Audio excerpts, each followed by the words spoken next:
once, nice and calm. You're almost there. Yeah, I did it.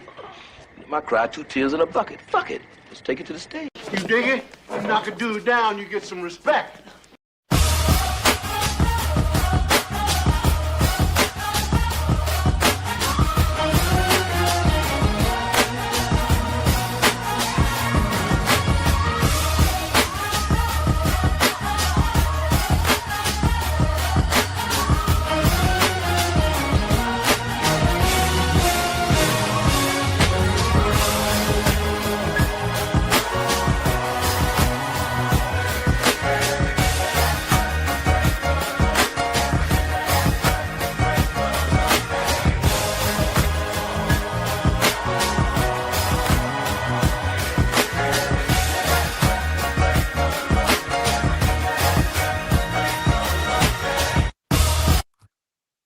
Hey, what's going on? I see you over there, Almond Eyes. How you doing? It's been a while. Hey, listen, happy Monday to everybody. We're all snowed in here in old snowy, air polluted New Jersey. But anyway, it's another good day. Everybody's having a good time, playing with snowballs and stuff like that.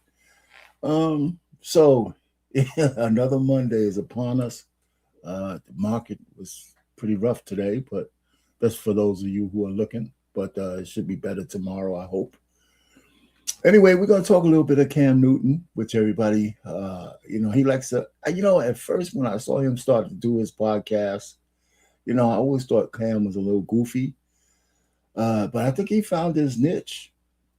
I think he likes to have the honeys coming up there and to try to judge him, and he makes good content out of that. They're trying to patrol his Johnson. They're trying to patrol his relationships. They're trying to do all kinds of stuff with my man, and he kind of childish, platonic instead of platonic and that kind of stuff. So we're going to go through a little bit of, all of that. First, I'm going to take you back to, I guess, as far as I'm concerned, where it started. But, anybody, welcome to the chat. I know nobody worked today, I'm sure. So we should have like 100 people on this, checking this out. Everybody's chilling, get your coffee or a little bit stronger, sit down and just watch the podcast. Anybody could do this stuff. So here I am. I'm in front of you guys talking about Cam Newton. And and so if you're curious, you're a lady, and you're curious, you've seen some of this stuff before. But his latest thing is that he can't have any platonic relationships with women. And I know he kind of stretched it a little far, and people are getting on his case for that. But we're going to get into that too, because he's not 100% wrong where he's coming from. Maybe, and some people say, well, it's the way he said it. Well, hell with that. It's the way he means it. And we could talk about that too. And so I'm gonna probably drop the link a little bit in a little while. Anybody, lady, y'all want to come up and talk? Y'all can do that. And, anybody else who comes to the channel. So welcome to Black Man Unfiltered Network. We can have some fun with this. I don't know. It didn't quite go away yet, Some people are still hanging on to the handkerchief. Anyway, before we get started, though, I don't know if you saw the thumbnail, right? Black Man Unfiltered does all the thumbnails, right? So he doesn't let anybody do his thumbnails. He does them, right? So, I'll have fun coming up here and talking on his channel. And so he did the thumbnail. It's got me or a nice little caricature of what I look like. The guy in the thumbnail is more handsome than I am. But in this thumbnail, he has Cam Newton right behind me. You know what I'm saying? And he's kind of standing kind of close and shit. I'm saying, well, why he's got to be that close? And so, I saw this meme on Instagram, and I thought I'd play that shit for you because it reminded me of this meme. So I'll play it a couple times because it's real short. Okay? And maybe some of y'all have seen this one, but I think it's pretty funny. First, we got to knead the dough. And then why are you so close? Back your ass up. You ain't got to be that close. All I'm doing is kneading the dough. I don't need your help right now. First, we got to knead the dough. And then why are you so close? Back your ass up. We ain't got to be that close. I love cats. All I'm doing is kneading the dough. I don't need your help right now. First, we got to knead the dough. One last. And then why are you so close? Back your ass up. We ain't got to be that close. All I'm doing is kneading the dough. That's what that thumbnail remind me of. Why you got to be so close? Anyway, but that's just me having fun with the thumbnail, kind of breaking the ice. So some of y'all, if y'all don't know who Cam Newton is, and you've been living under the rock, I'm gonna play a little bit of background from of the man, and before we get into where he's at in life and stuff like that, podcast. And everybody knows he was a football player, a pretty good football player at that. So we're gonna just spend a few minutes looking at his life to where he came from and when he went into the NFL. And let me just go ahead and share that with you for a second while we just keep moving along.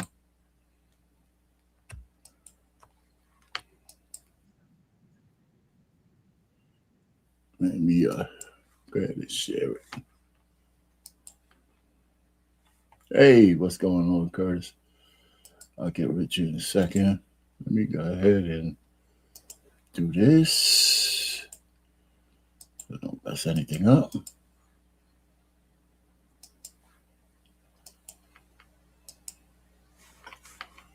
Right. Some people are just born to play football, great at all aspects of the game. When they step foot on the field, it's their show, and everyone else is just lucky to be able to witness. Cam Newton was that kind of player at every level, from Heisman to MVP to released at 32. This is the rise and fall of Cam Newton. Cam grew up in Atlanta, Georgia, in a family of athletes. His older brother Cecil played offensive line in the NFL. His younger brother just transferred from Howard to Auburn this season to play quarterback. Sports were the epicenter of his life. He started as a baseball and basketball player. He was so big, opposing coaches and parents asked for his birth certificates before every game. His fear of being hit with a baseball effectively ended his time on the diamond, and his physical brand of basketball led him to foul trouble and early exits. But when he hit the gridiron, he shined. In a hotbed of Georgia football, Cam Newton dominated at Westlake High School. He was bigger than entire defenses, initiated contact when running, and had a cannon for an arm. Newton was a marvel, and the entire college world was after him. As a five-star, he had offers from everywhere. The one school that stood out to him was the University of Florida. He enrolled at UF in 2007. They won a title the year before, and Tim Tebow was going into his first year as a full starter. Cam beat out John Brantley to win the job as Tebow's backup, and in limited time, he flashed serious ability, especially as a running threat. In the opening game of his sophomore year, Newton injured his ankle, ending his second year as a medical redshirt. That time away from football did not do Newton well. During bowl season, Newton stole a computer from another student, with felony charges of larceny, burglary, and obstruction over his head. Myers suspended Newton from the team. When asked, Newton said he shouldn't be judged as a bad person based on one immature mistake. It came out a few years later that there might have been more than one. Rumors came out that Newton cheated on 3 different academic papers at Florida. All charges were dropped when Newton agreed to a pretrial diversion program. Whether it be the suspension, the cheating scandal, the law run-ins, or Tim Tebow deciding to return for his senior year, Newton decided to transfer from Florida. He couldn't go to another D1 without sitting out, so Cam decided to go to Blinn College, a JUCO powerhouse in Texas. His athletic prowess didn't fall off. Newton led his team to a JUCO national title while reestablishing himself as the biggest recruit in the nation, and was the only 5-star QB recruit. Newton chose Auburn over Mississippi State and Oklahoma, enrolling for the 2010 season. Newton controlled the starting job of Gus Malzahn's offense. Newton's style was meant for that offense, and he started obliterating SEC records at a sonic rate. Most rushing yards, most touchdowns. They went undefeated into the Iron Bowl, and that's when Cam got his shot at a Heisman moment. Down 24-0, Auburn's championship hopes looked bleak. War Eagle had one thing on their side, Cam Newton. He ignited the comeback as the Tigers went off in the second half, and Newton's incredible fourth-quarter run won the game 28-27. Newton ran away with the 2010 Heisman, and Auburn. All right, so we got a little bit. So we know what happened to him after that, right? So, Cam was a special player, man. Big dude, prototype, good looks, prototype kind of guy, right? So he had a he had a great everybody knew him nationwide. His name was known nationwide. Thanks Curtis Moore for the $10 super chat to the network. What's up, Boomer? Salute to BMU Nation. All right, we appreciate it. So you didn't know all this about Cam, man. So Cam was a knucklehead when he was younger. He transformed that into a different kind of knucklehead now, but we're gonna get into it. Now, to kind of tie this background into him and his relationships, Cam Newton is kind of like the prototype guy, right?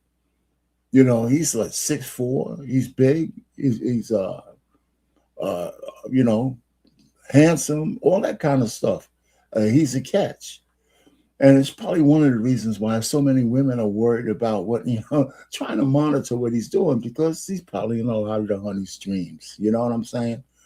And he's living on his own terms. It's one of the things that women can't stand is men living on their own terms. They can't stand it, but they crave it and covet it all at the same time. So we're going to get into some of the things that Cam says and some of the things that the women say to him to try to, quote unquote, put him in his place. And it doesn't get too deep. I laugh at a lot of it. I admire his ability to take the bullshit that's thrown at him without really losing it and that kind of stuff. So, the guy has found a new niche, even if it's not in football. He found it elsewhere. So I wanted to give a little bit of background. But I have something that might be a metaphor for how he treats relationships as well. So just stay tuned for that. Because there's one other, I call it an icebreaker. There's another thing about Cam that follows him around after his pro career, right? And when I play this, some of you guys are going to realize it. Some of you may not. But he had a moment where he had to make a choice. And in that moment, he made a business decision as opposed to an athletic one. You know what I'm saying? So we're going to play that. And then I'm going to tie it into where he's at now. Okay. So some of you might remember this. Some of you won't. But this was in the Super Bowl, by the way. All right. Let me make sure I have this all right, because I don't want to. We'll start it right now. Bear with me. Here he comes, number 58. Von Miller against Mike Rivers one more time. Cam Newton didn't feel it, didn't step up. The football just taken out of his hand. Okay. Fumble.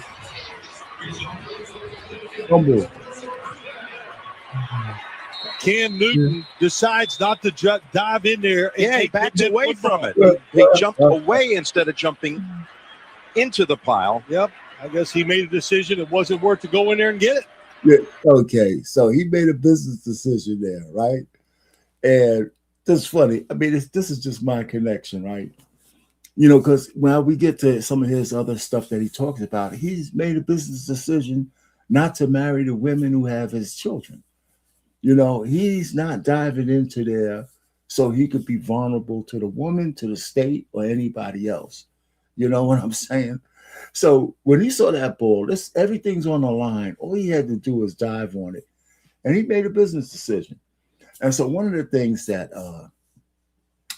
when the women get on him for not marrying one of his baby mamas or settling down and all that horse shit, everybody knows, even as a married man, I do know this because I got married in the dark ages when women were really more faithful to men.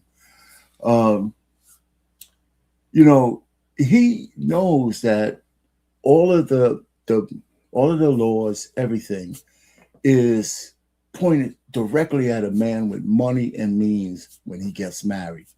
You essentially give a woman a loaded gun, and she could love you today, but 5 years from now, when you're fully vetted, or 10 years from now, when she's fully got a hand on all of your wealth, she could just wake up and put on her drawers and just walk out the door and nobody will ask her questions and take half of your shit with her.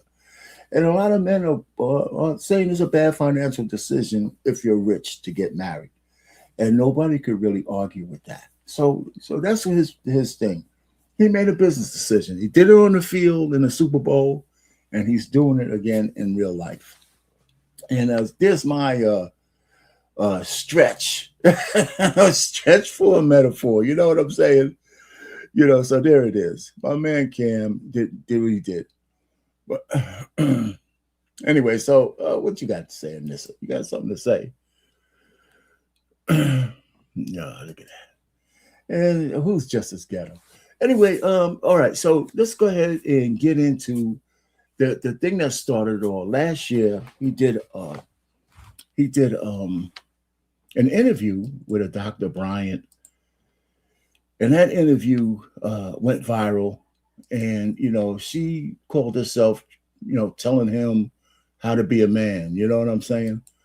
And where somebody should teach her how to be a woman as well. But anyway, so we're going to show both parts of this, where she tries to put him in his place, and she's all over the place doing it. And then he kind of gets back at her in the second half of this. I'll stop and start it and all that kind of stuff. But it was an interesting interview. And this is my first time ever hearing about this lady. And, I'm saying, they call her Dr. Cheyenne Bryant, but it's questionable if she's a real doctor or not.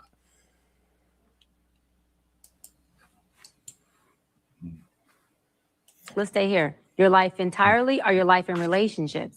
Both, really. And they think that you're low functioning. No, I don't. You just said people see your life and think you're not high functioning. The opposite of that would be low functioning. No. Okay, so here you go.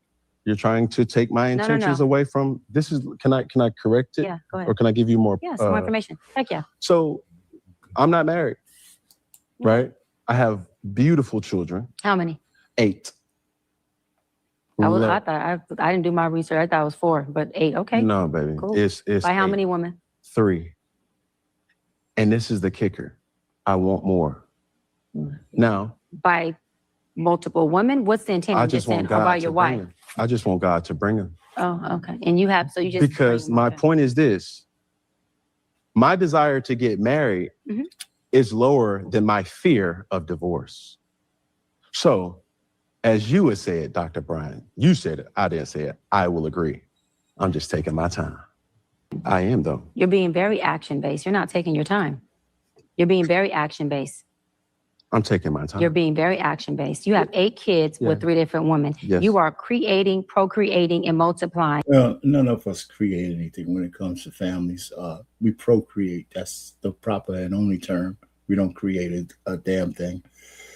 But the point really is, the fact is he said he's taking his time. And she says, since he's deliberately having kids with, I guess, multiple ladies, the ladies or the lady of the moment, that doesn't mean he's not taking his time. He's taking his time not to get married. Maybe these women don't want to be married either, but that doesn't come up with this thing. And later on, we're going to come back to Cheyenne Bryant on this particular topic of whether women want to be married or not, and as to whether men do. I think men are more romantic. Now, this guy has a business decision that he's making about not getting married. He likes to be a free agent, and the key is he takes care of his children. That is not taking your time. You're being very selectively active. Okay? So you're creating, in disclaimer, the kids are innocent. They are beautiful and amazing. Anything I say has nothing to do with them babies, because I can't wait to be a mom, and I love the kids, period. But you are proactively choosing where you want to be active at and where you want to take your time. You want to take your time in having a wife because of your own fears. But you will, and I say this with all respect and love, what I'm about to say next, okay, Cam? But you will selfishly create broken families, even if you're in their life and you're a proactive father, and I believe you're an amazing daddy. I can only imagine with just your presence and knowing you thus far. But these families are still broken. every child cannot have papa in the house with them. So some child, if not all will end up with some kind of deficit without daddy being there. Now, you chose to do that. I'm not saying you sat there and woke up one morning and said, I want to be selfish today, so I'm going to go make a baby. Not saying that at all.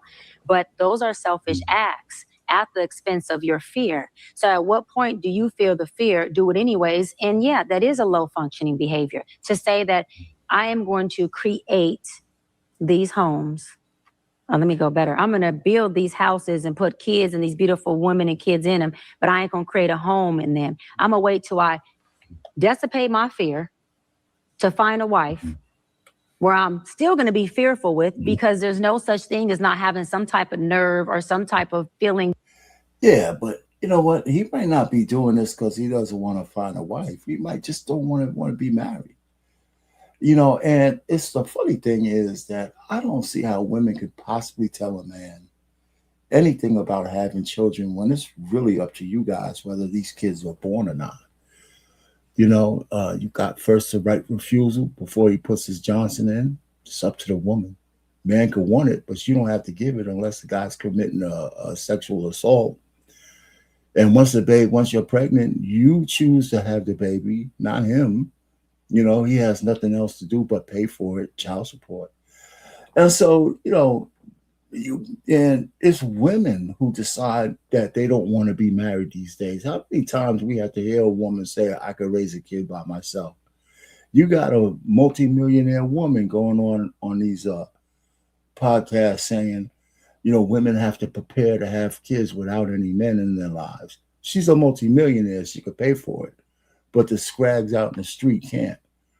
You know, so all I'm just trying to say is this is like double speak. And you're 41 years old, and he's going to get to you later. But, you know, if you look up what a broken home is or a dysfunctional home, it's not necessarily just a home with a single parent. That's called a broken home.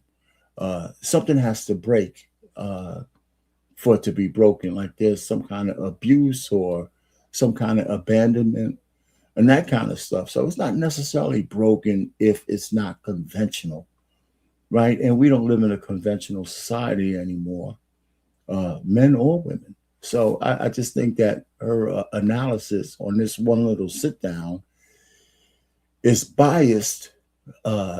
It's just biased. You know, and Cam is being real cool because what she's saying kind of could cut, but, you know, I think he's handling it pretty well. Behind marrying somebody. You know, the biggest thing is she acts like the women have no agency in any of these decisions.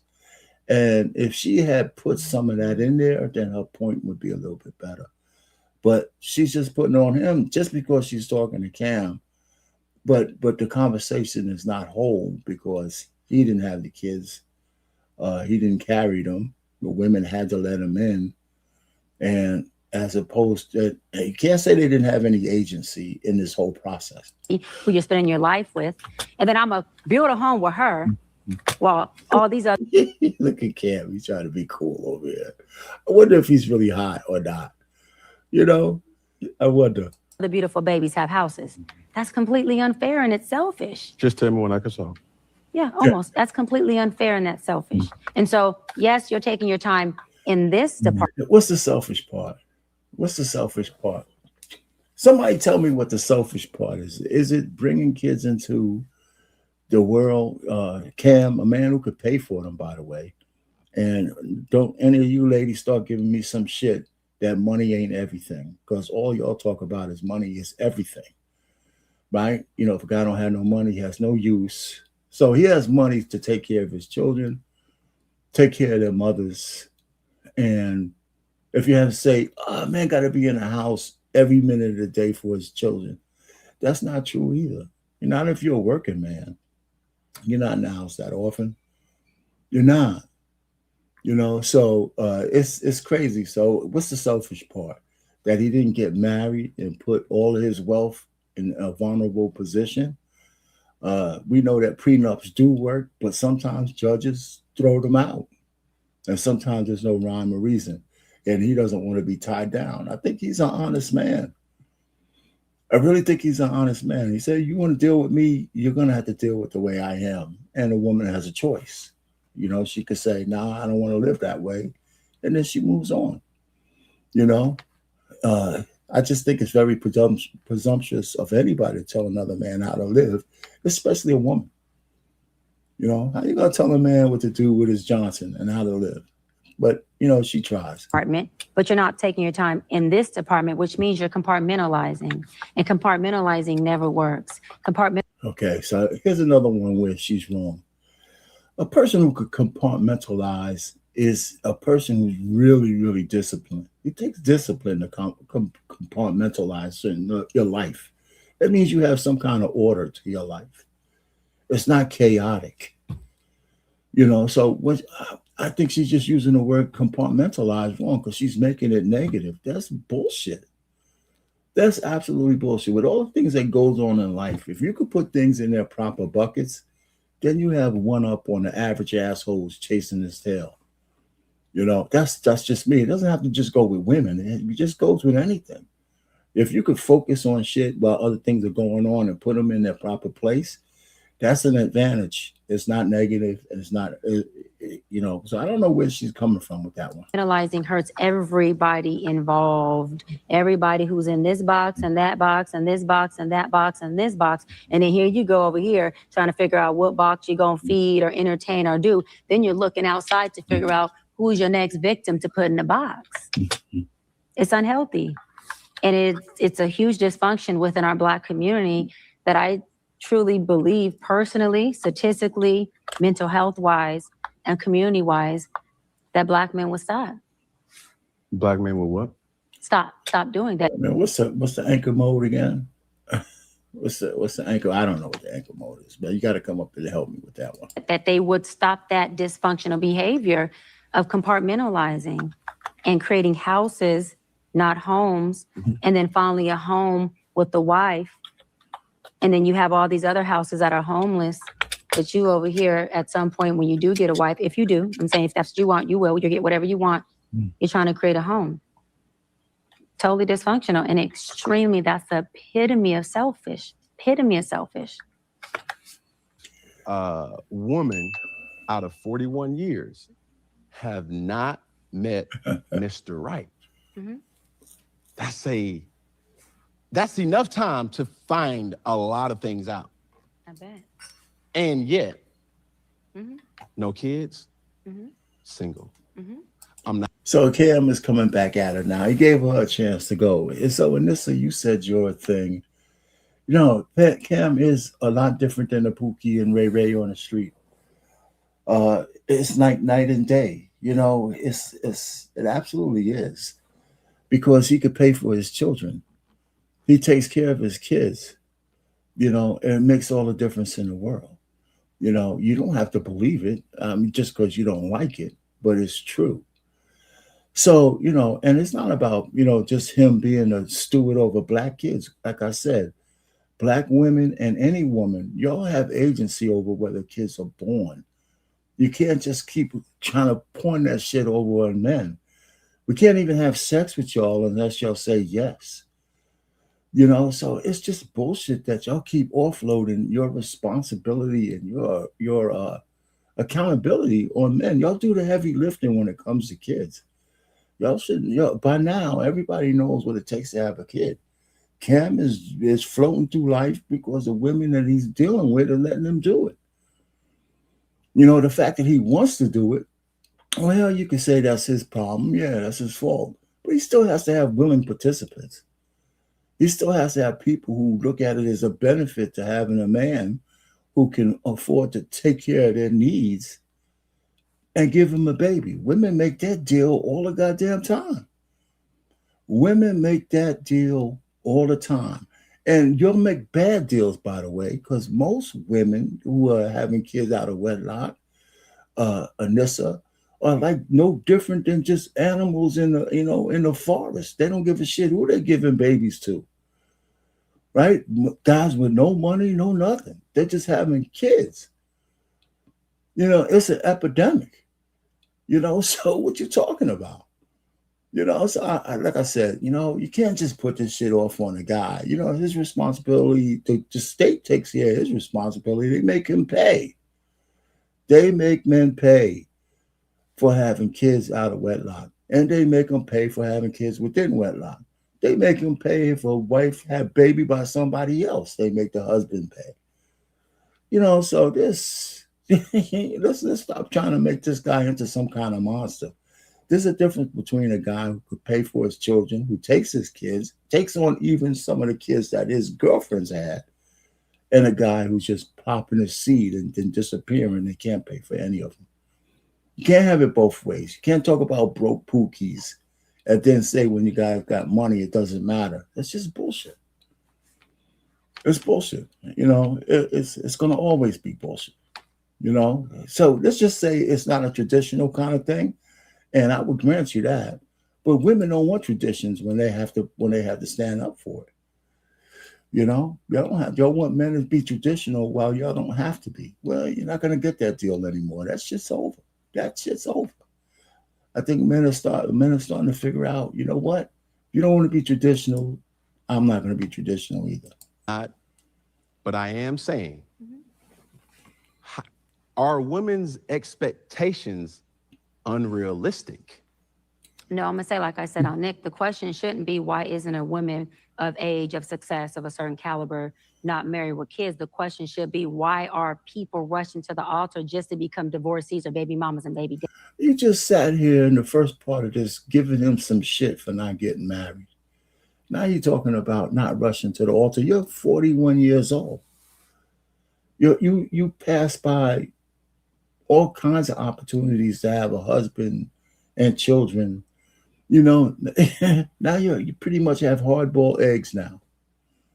All right, you probably can still have a kid, but that clock is ticking because you're sitting down here, sitting on your throne with some bullshit in mind. If you was marriage-minded, at some point, you got to put yourself in the position to be married and have kids. And you can't wait till you're 50 years old to do it. And when that gate closes, you can't start passing judgment on all the people who said, you know what? You know, whether I get married or not, I want to have children. So I might as well do it when I'm still young. You know, but it's women who don't want to get married these days.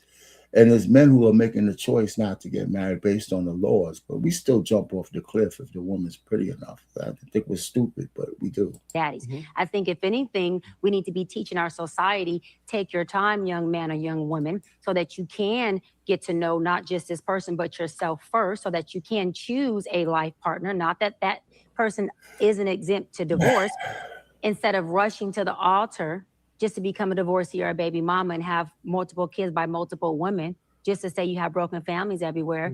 I don't see no benefit in that. Yeah, well, this is just talking. Like I tell my brother, he's in here, Shane, all the time, and who's 31 with no kids and doing well for himself. Take your time. You don't need... Man, 31 with no kid is just about right. You know, he can take his time. To rush to an altar just to divorce this woman. And another thing is people who actually feel high valued within themselves, not financially, internally they feel high valued. They're not rushing to have a wife or a husband at the expense of divorce just to feel like they've added value to themselves, because it's a... This talk is just a bunch of gibberish now, right? You know, what's going on, man? Save me, man. Save me from Dr. Bryant, man. I'm going crazy. Saving you from that. You're craziness is what craziness does. You know, anyway, man. So how you doing, man? Hey man, I got a nice day off. I got a few minutes to come fuck with you. Yeah, First time in a very long time, so I'm coming to fuck with you today, big dog. Well, you know, I mean, we've all seen this interview a year ago with Dr. Bryant. I wanted to start this off because there's some other stuff that's coming up more recent about him not being married and some other stuff. So, you know, so this is his turn to get back at her because she told him a whole bunch of shit about him being single with 3 households and kids. And I think they just never cover the fact that he takes care of all of his kids and his stepchildren. deficit if you're marrying for the wrong purposes. It is an asset if you're marrying from a place of creating a family, of creating stability, of raising kids who can see this thing move and this house not be homeless, but this house have wealth in it, the real wealth that actually sustains. And so for me, I'd rather take my time choosing than end up doing time because I'm making wrong decisions. Well, how much time do you think she has left? She's 41 years old. Ain't no time left. Yeah, she's, and the thing is, I mean, if you've seen it in different podcasts, she says she's been engaged 4 times, which whatever that really means. And so apparently each one of those men were flawed, or she was just too chicken shit to go way through it. And the fact that she doesn't have any kids, I give her kudos for that, but we don't know how many times she's been to the altar, you know what I'm saying, to not have any children. But, but the way she's, I don't know if the word's proselytizing about what a man should do is really off-putting. A woman that doesn't have kids is never going to be able to sit in front of me and tell me what I should be doing as a father. You will never in your mouth sit in front of me and tell me what I should and should not be doing as a father, and you ain't even got no fucking kids. That is diabolical. It really is. I mean, I give Cam Newton a lot of credit for sitting down there and listening to her talk all this bullshit. And look at how she's dressed, man. Just getting ready to pop out the top of this thing. I mean, here's my thing. She'd sell half of her soul to get a man like Cam Newton to look at her. Right now, she's 41. He's probably looking for more fresh meat. He does ask her a question, though, later on. I'm good. Say less. Next question. How young are you willing to go? Ooh, I love that. See, now this is when the conversation gets good. Come on now. We want to know that. I'm gonna. Because, look, I told you now. Hold on. Come on. What? Because you going or I'm going? Who going first? You. I mean. So I'm willing to. I think. Late 20s. Men, this is where you turn the TV all the way up. Go ahead. Late 20s would be the youngest. However, we got to put a number on that, though. Like you 27, 26. 27-ish. X's. Mm-hmm. But again, it depends on the maturity level of that man. But this is where, I'm glad you said that. Yeah. But this is where I baited you. I knew where we were going. Your patience has be there to give him the 100%. Patience to bring his value or his function up to his 100%. value. 100%. Right. 100%. But 100%. So now 100%. 100% yeah, is too. 100%. A woman who has high value will not entertain or be patient with a guy that does not have. Yeah, especially if she has certain 100%. 100%. She will. They could 100% each other to death. At 41 years old, if she gets a guy 27 years old, it's just, first of all, she's going to try to groom the dude. You know what I'm saying? I mean, that's the deal. That's what they would say a man who's 41 with a 27-year-old girl. He wants to groom her, right? Lady. So she's going to want to groom the guy. I'm trying to figure out. And she's paying. Oh yeah, go ahead. I'm hearing what you're saying. I'm agreeing. She's basically admitting to a 20-year age gap being normal for her. But the very moment that Cam Newton say that he trying to go get a girl that's 20 years younger than her, younger than him, he gonna say that he's having a midlife crisis. How the fuck does that work? That's what I'm saying. I mean, okay, so the thing is, we have to entertain these kind of panels so we could have something to talk about, right? And I think when I first saw Cam do this, I was saying, why is he subjecting himself to this? And now a year later, he's made it like into a thing, right? He makes a lot of money and content over hearing these women spew this shit into the ether about how he should behave as a man. And then he goes back at him because I got some more stuff after this. What's up, What's up, Trey? What's going on, man? What are your thoughts on this? Good. What's good with you, bro? All right. You got anything on this one, or have we seen this one before? Yeah, I mean, they allow prostitutes to get doctor's degrees too. It's all good. Well, first of all, she's a bisexual, right? Because I think she goes both ways. And I mean, her time and her clock is like a big drum, man. It's ticking pretty hard right now. So anyway, I don't know. So this is her and Cam going back and forth. She tried to tell him a couple of things. He got back at her on this age thing and all that kind of stuff. But I have some more. So this is the conversation between him and her. He has a conversation with another young lady that's more recent, right? And this is before we get into, can men and women be friends? The conversation he has is with this lady named Sarah Fontenot. Have you ever heard of her? Sarah Font? I've never heard. She's pretty, but I've never heard her before. And she says a couple of things that I think it's wait a minute, honey, wait a second. And I got a short clip of that too. So I pinned some clips together. Cam and Sarah. Not that one. Yeah. See, and that's another one. This is his second conversation with her? With Sarah? Yeah. Nah, this is the one. This is the only one. Oh, this the old one? I don't know. Okay. This might be the new one. No. Because he had a conversation with her before she got married, and now he had a conversation with her after she got married. All right, so she's married now in this one. Mm-hmm. All right, so but by the time this airs, which will be after February 15th, because that's our wedding day, we've been married. We've been married, and we didn't wait. We got married, and then we slept together. So technically, and it wasn't even that wasn't even the plan. Some people dropping stuff. That was not even the plan at all. That wasn't the plan. So y'all are legally married. We're legally married. And then y'all just having a wedding. Our wedding is February 15th. That's dope. Like right after Valentine's Day. Feel free to tell me to stop anytime you want to say something. Let me start this again. She gotta develop the line more a little bit more. Day after. So for me, I gave him the goods, and I wasn't like, you have to marry me in order for us to cross the line. No, it wasn't that. It wasn't that. You know what it was? But the problem is, it's exactly what that was. What do you mean it wasn't that?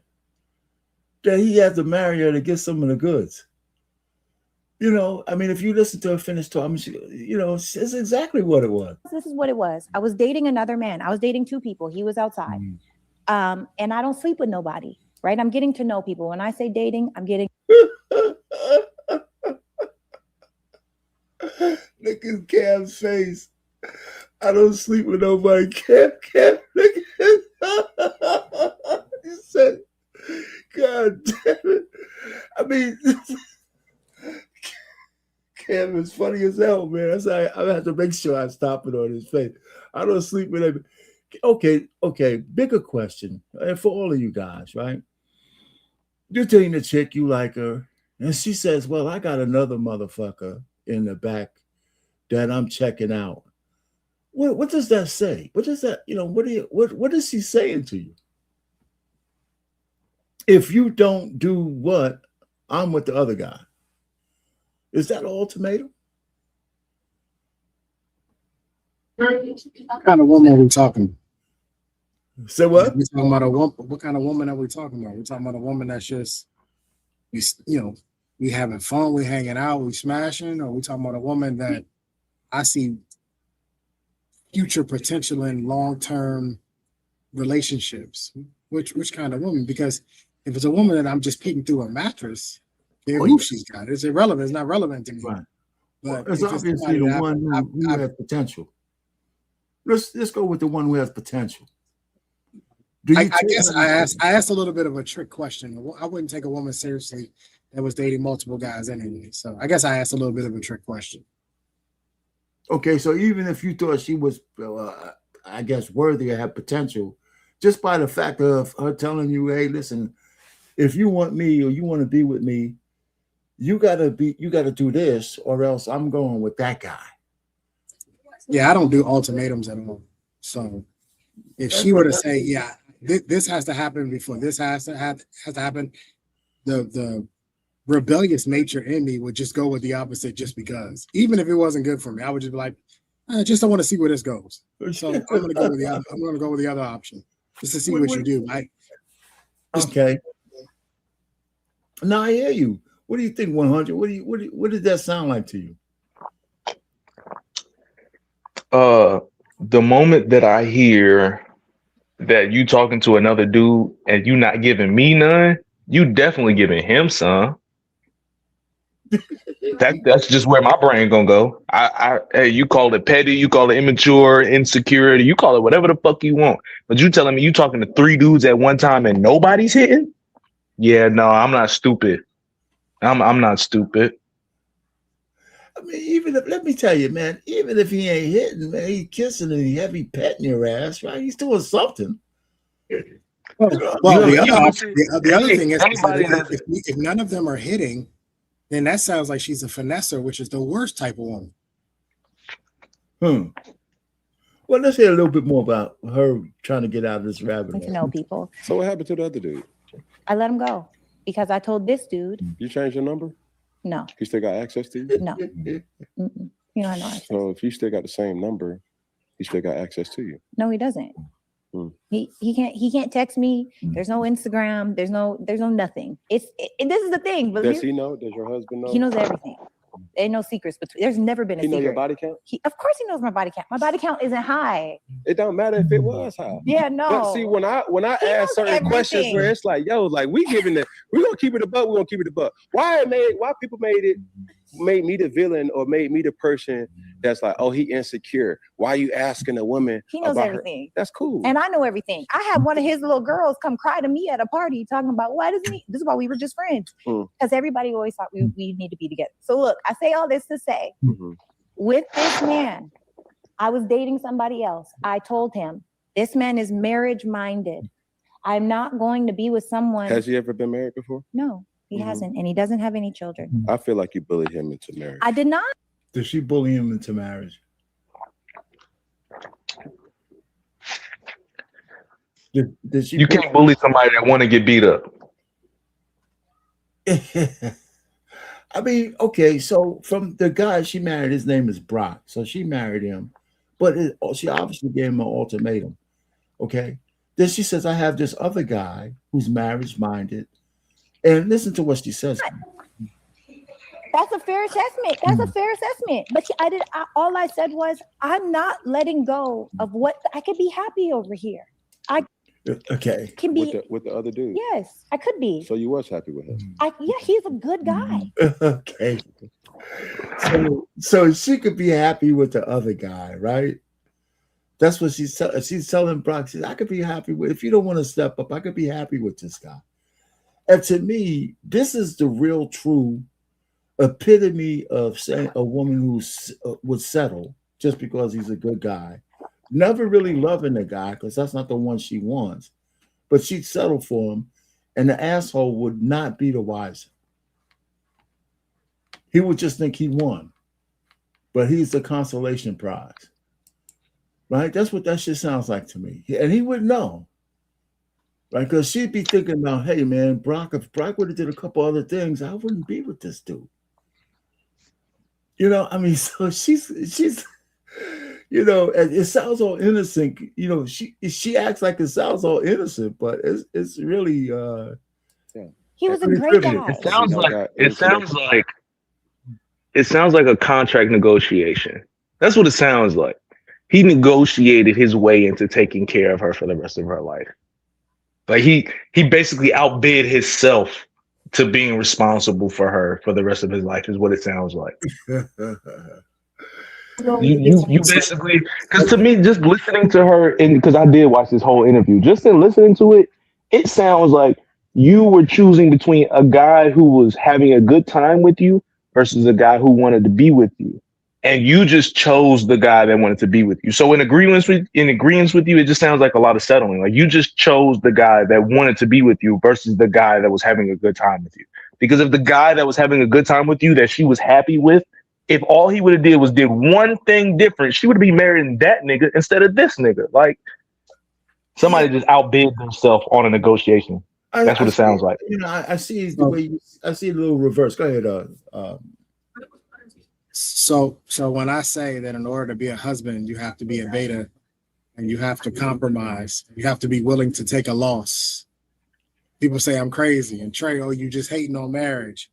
But time after time after time, we get clear examples of men who you have to take the L. You have to take that's the only way to make a marriage work is you have to be willing to not win. Literally, you have to be willing to not win. Well, this level set here. Clear example of that. Let's level a clear example of that. You know, let's level set. Let's level set a little bit. I want to make it clear that we're talking apples and apples. Brock is the guy she actually married, but she used the other guy as leverage to get Brock to commit. Right? I used to do that. I used to do that same thing when I was selling cars. No, but what I'm saying is the other guy, I'm not so sure she really liked him. She just knew that he would be a good guy, and she would go into the sunset, an unhappy woman with a guy that she really doesn't want. That's what it sounds like. But somehow Brock, instead of walking away when she gave him an ultimatum, he said, God, man, I can't, you know what? She's okay. Every other night she's sucking on this guy's Johnson, but I can't live without her. Right? I mean, that's what, you know, I mean, it could be even if she wasn't, it could be a possibility she was. Right? And I'm saying now, I mean, I just don't understand. That's why I say this myself. You know, and this is where I disagree with Trey. Let me tell you, I don't know how, I couldn't say 100%. Because nothing's 100% pure, but I was so reasonably assured that my wife didn't have no other guy in the wings. None. She always, can you imagine? I'm Brock, right? And I call Sarah up and she said, hey, Brock, you know what? I can't hang out with you tonight because the other guy is taking me to somewhere. Or he's taking me. If my girl would have ever told me that shit, man, we wouldn't be married. It's crazy, man. I mean, you got to be sure that she was. You also got married in the 70s. They got married. It was in the 80s. It was 87. It was 87. It was okay. I'm sorry. You got married in the 80s. I'm sorry. You got married almost 40 years ago, bro. Come on. But they haven't even been married a full year yet. Did y'all get married in the courthouse or did y'all have a ceremony? We had the whole kit and caboodle. We had a whole wedding. Okay. So check me out. Here's the difference though. When you and your wife got married, she didn't have anything to post to Instagram. She didn't have to post to Twitter. No, she didn't have to go IG live. She didn't have to do any of that. So there was no level of performance that she had to put on when she married you. And now it's all a level of performance now. I don't think Sarah has an IG. Yeah, I don't think she has an IG. Hey, get the fuck out of here. Okay, so she doesn't have an IG, but she's doing interviews every 2 weeks. It's the same fucking thing. Well, yeah, yes and no. I could understand that, yes and no. But at the end of the day, the fact of the matter is that he had to sign up to take it out. He had to. He had to know that she was having some sort of relationship with another man. Well, he did know. He did know. And the fact that she told him, oh, we're not doing anything, and he believed it is probably a bigger problem, which typically means that he probably believes everything she says. So here's the other thing too. So because I hear you, and I don't want to just run past this part too, because for him on the other end, you're dating a chick that you ended up marrying that you didn't smash. I personally, I don't want to put this on all niggas. I live in a space where I understand what reality is. He won't smash in the one that he wanted to marry, but he was smashing somebody. Oh, wow. And whoever it was that he was smashing on was at no point in time ever a consideration for him to get married. He never at any point considered marrying whoever it was that he was smashing on while he was entertaining this lady. So they playing both playing the same game. Well, exactly. But they says they started out as friends, and he knows all her deep dark secrets and all that kind of shit, and that's why she kind of leaned towards him. And I think she's trying to insinuate the fact that they were friends before. He's probably seen her in other relationships, right? Now, but the fact that now she's ready to get married, she's telling these guys she ain't stroking, but she didn't tell Cam she was a virgin. She said, my body count is low. That means somebody was in there, right? Whatever low means, okay? Somebody was in there, but now you want to marry me, but we got to wait till we're married. And it's obviously the guy seemed like he was willing, but they had a backdoor wedding so he could get some ass. You see, he went to the justice of peace so he could get some ass. It's a tactic. Look, it's an old school tactic of you date the woman, you don't pressure her for sex, but you go out and have sex with other women while you wait for her to come around. I mean, this isn't anything new. I'm doing it for a long time. To me, I don't understand how you could ever commit to a woman. I'm sure they don't have a prenup, so I don't know how you could ever commit to a woman and not know what skills she has. I'm gonna be nice about it. What skills she possesses. I don't understand it, and because the problem I have with it, Boomer, is you don't do anything else in your life that way. If you were to go to a store right now and you were buying a jacket, you would take the jacket off the hanger, you would put the jacket on to make sure it fits. If you were to go to a shoe store and you wanted to buy some shoes, you would get the shoes, you put your foot in the shoe, you walk around in the shoe, make sure it fits. We don't live our life in any other way. We don't do that with anything else, except for the fact when it comes to a woman, then all of a sudden the thought process is, oh, well, I'm supposed to wait to try it out when we get, after I made after I purchased it, now I'm supposed to do it. Sight unseen. So here's the counter to that then. Here's the counter to what you just said. So let's say that there's a guy and a female that are friends, right?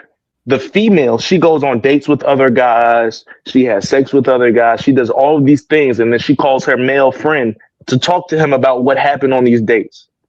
After so many times of hearing about how can I say it for this to make sense?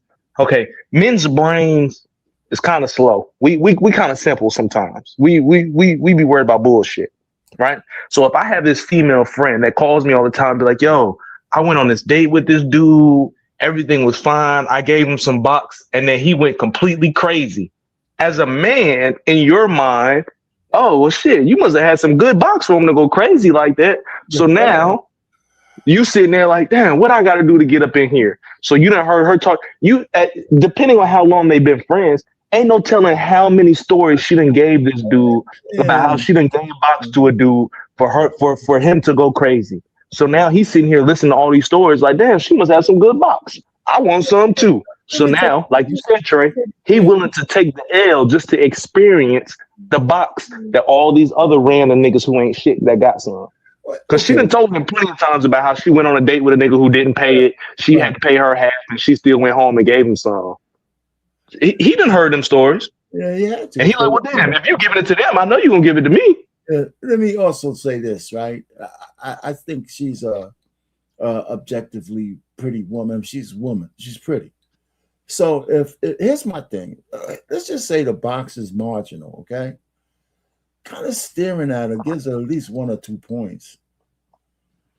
Because she gets 1 or 2 points just looking at her, though, man. Come on. You know what I'm saying? I mean, come on.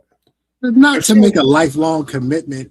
No, not to make a lifelong commitment, but she might be pretty for a long time. Those points carry. Because here's the other part of it too. Because who's to say that the dude that she married isn't a piece of shit, right? Who's to say that the dude that she married isn't a piece of shit? So here's what happens. He know that she got clout with her. He know that if she marries him, then that gives her ability to kind of step up in the hierarchy of giving relationship advice.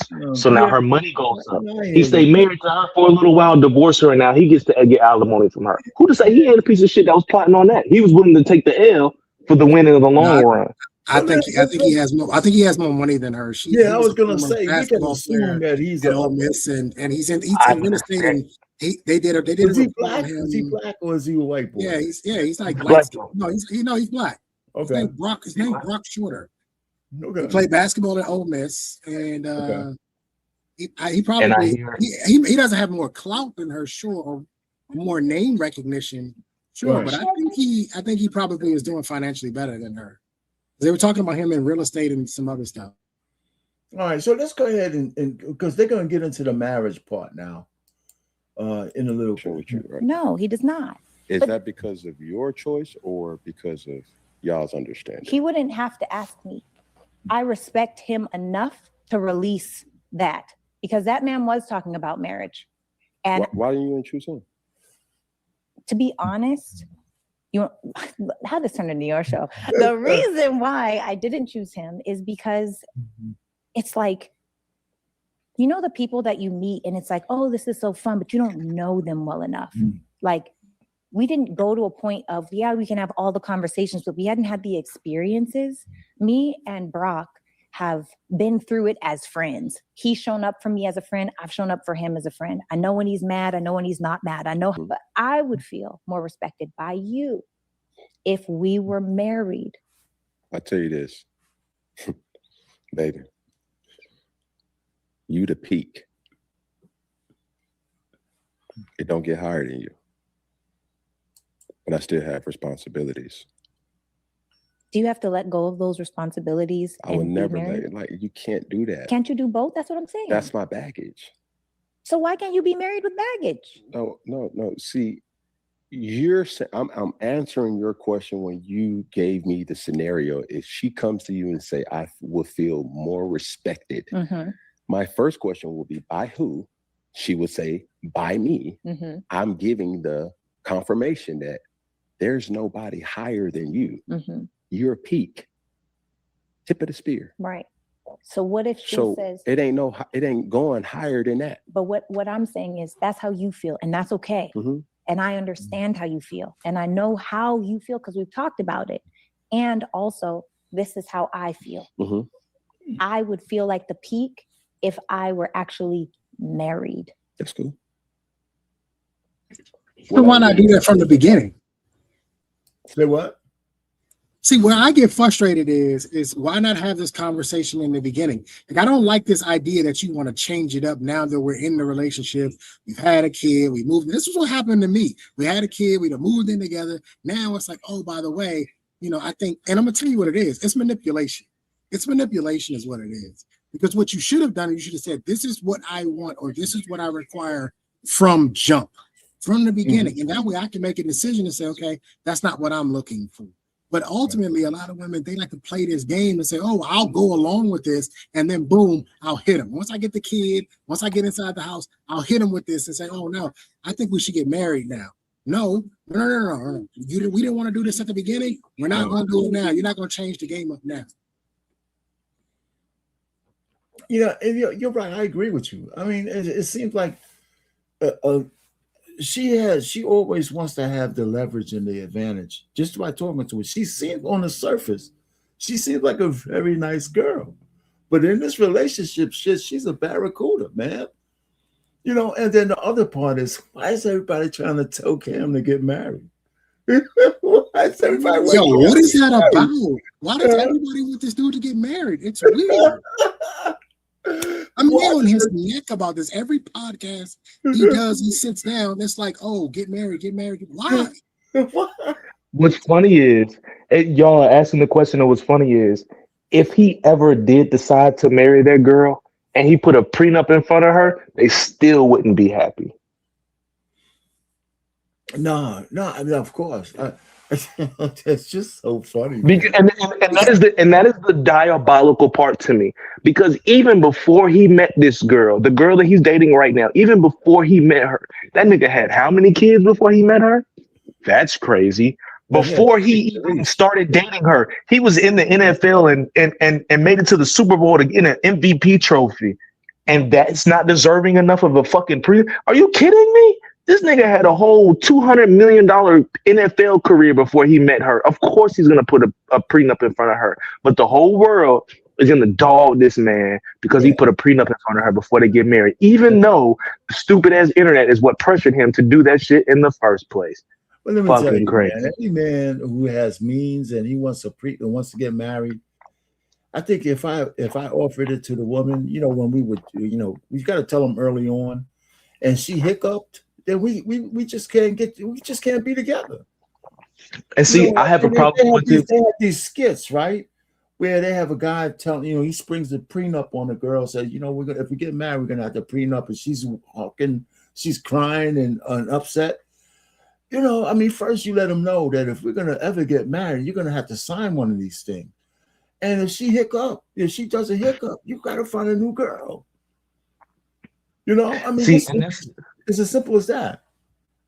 And that's the problem that I have with that, because a woman will say, you have to do all of these things in order to qualify to even be considered to be my husband. And this nigga, all he said was, hey, I fuck with you. You cool peoples. I want to marry you. You just got to sign this paperwork. Like the reason why I have such disdain for the idea of marriage that I do is because getting married seems to be the end all be all. That the idea of signing that paperwork and walking down the aisle and saying the words I do, that's the Super Bowl right there. Not making it 20 years. Making it 20 years married is not the end all be all. Being together for 15 years, that's not the end all be all. Just walking down the aisle and jumping over the broom is the prize. And that is a bunch of bullshit. And that's exactly why. And that's exactly why it's a bunch of men that are in Cam Newton's position that will never entertain that, because the only thing y'all worried about is walking down the aisle. You're not walking about you're not worried about what it requires in order to keep this marriage together. You're not worried about what it requires in order to keep this man happy, for him to take care of you the way that he was before y'all got married. The only thing you're worried about is walking down the aisle, so that way now, for the rest of your life, you have the potential of being able to walk away with half of his shit. Yeah, well, the issue here is that it's not even a 15-year marriage. Successful marriage is death. It's death. Yeah, die.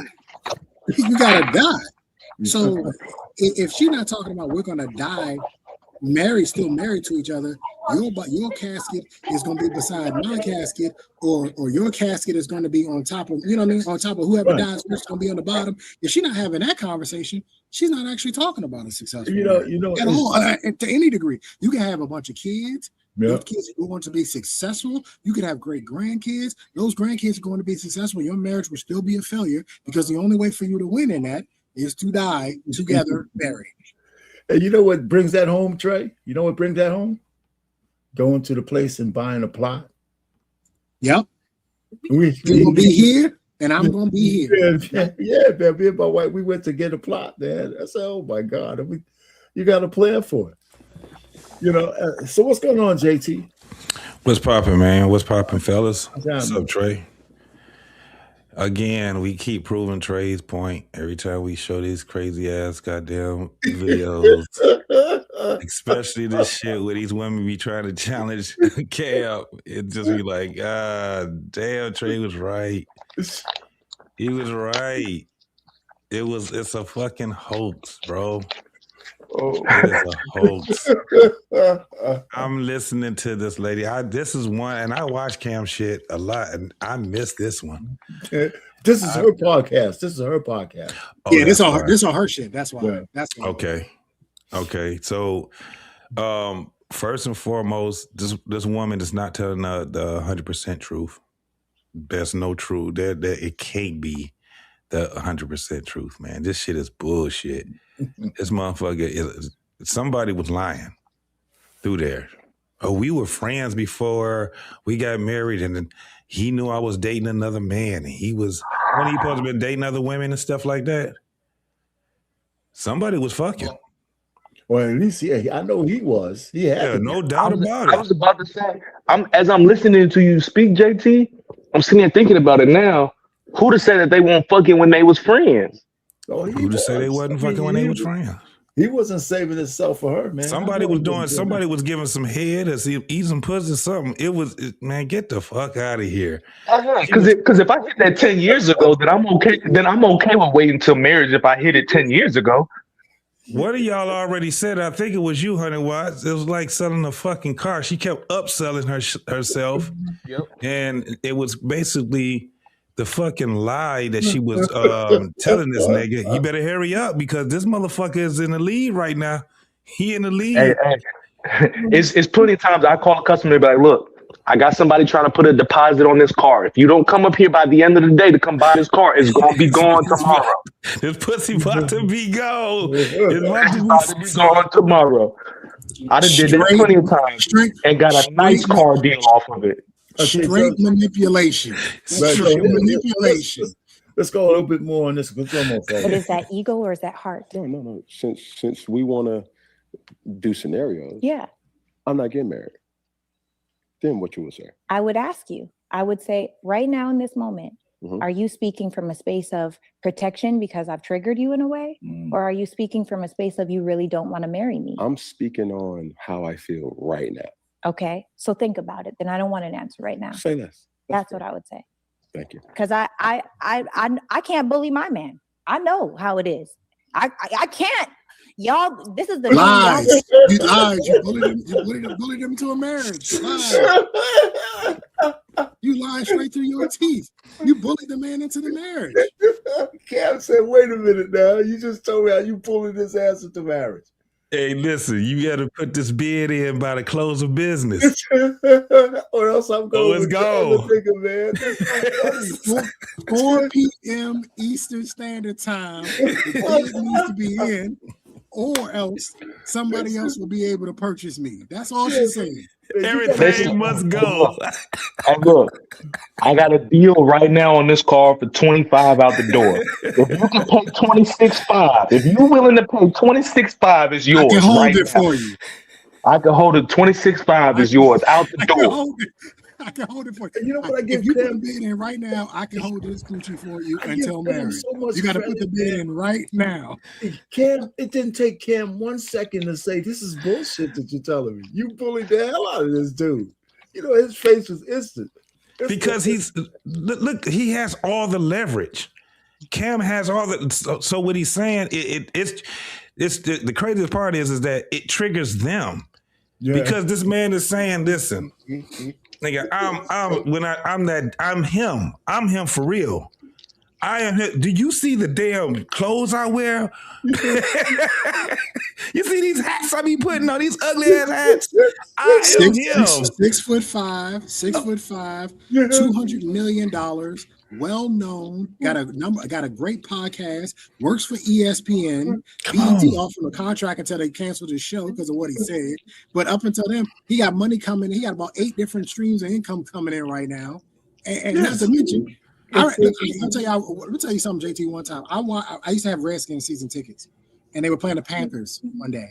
My mom was a big fan of Cam Newton, so I'll take my mom to go see. She loved Cam. I'll take my mom to see Cam Newton. Right? Yeah. And so Panthers run out. You know, they do the warm ups and stuff. We booing them and stuff.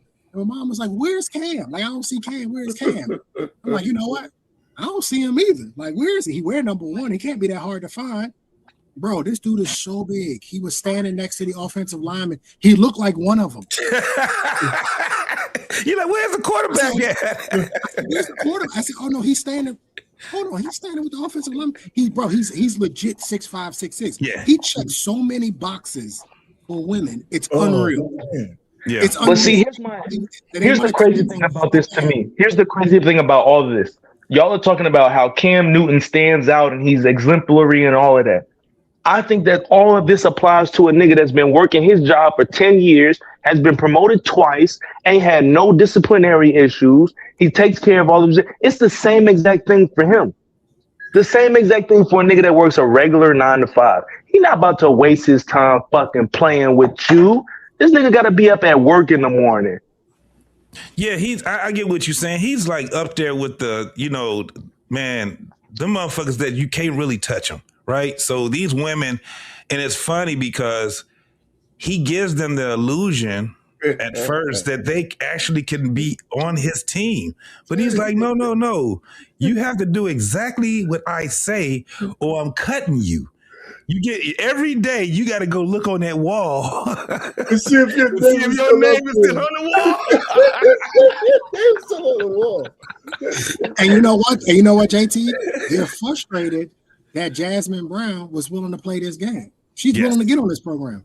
And the other part of this too, if Jasmine Brown wasn't attractive, we wouldn't even be having these conversations. That's right. His baby mama fine as hell. So the fact that there's this beautiful woman who was willing to get on his program and do it exactly the way that he want to do it, they're like, well, damn, where do I stand? Because if men of his caliber continue to take this attitude, they're just gonna keep getting beautiful women, and and this all boils down to, like you said, JT, they have no leverage. The only leverage they have is the children, but he's happy to pay for them kids. He's happy to pay. And I pay for one of yours if you have. And I pay for one of yours if you have one. That's how you know who is the one, because check this out. That's how you know who's the one that actually be running that shit. Look at these basketball players.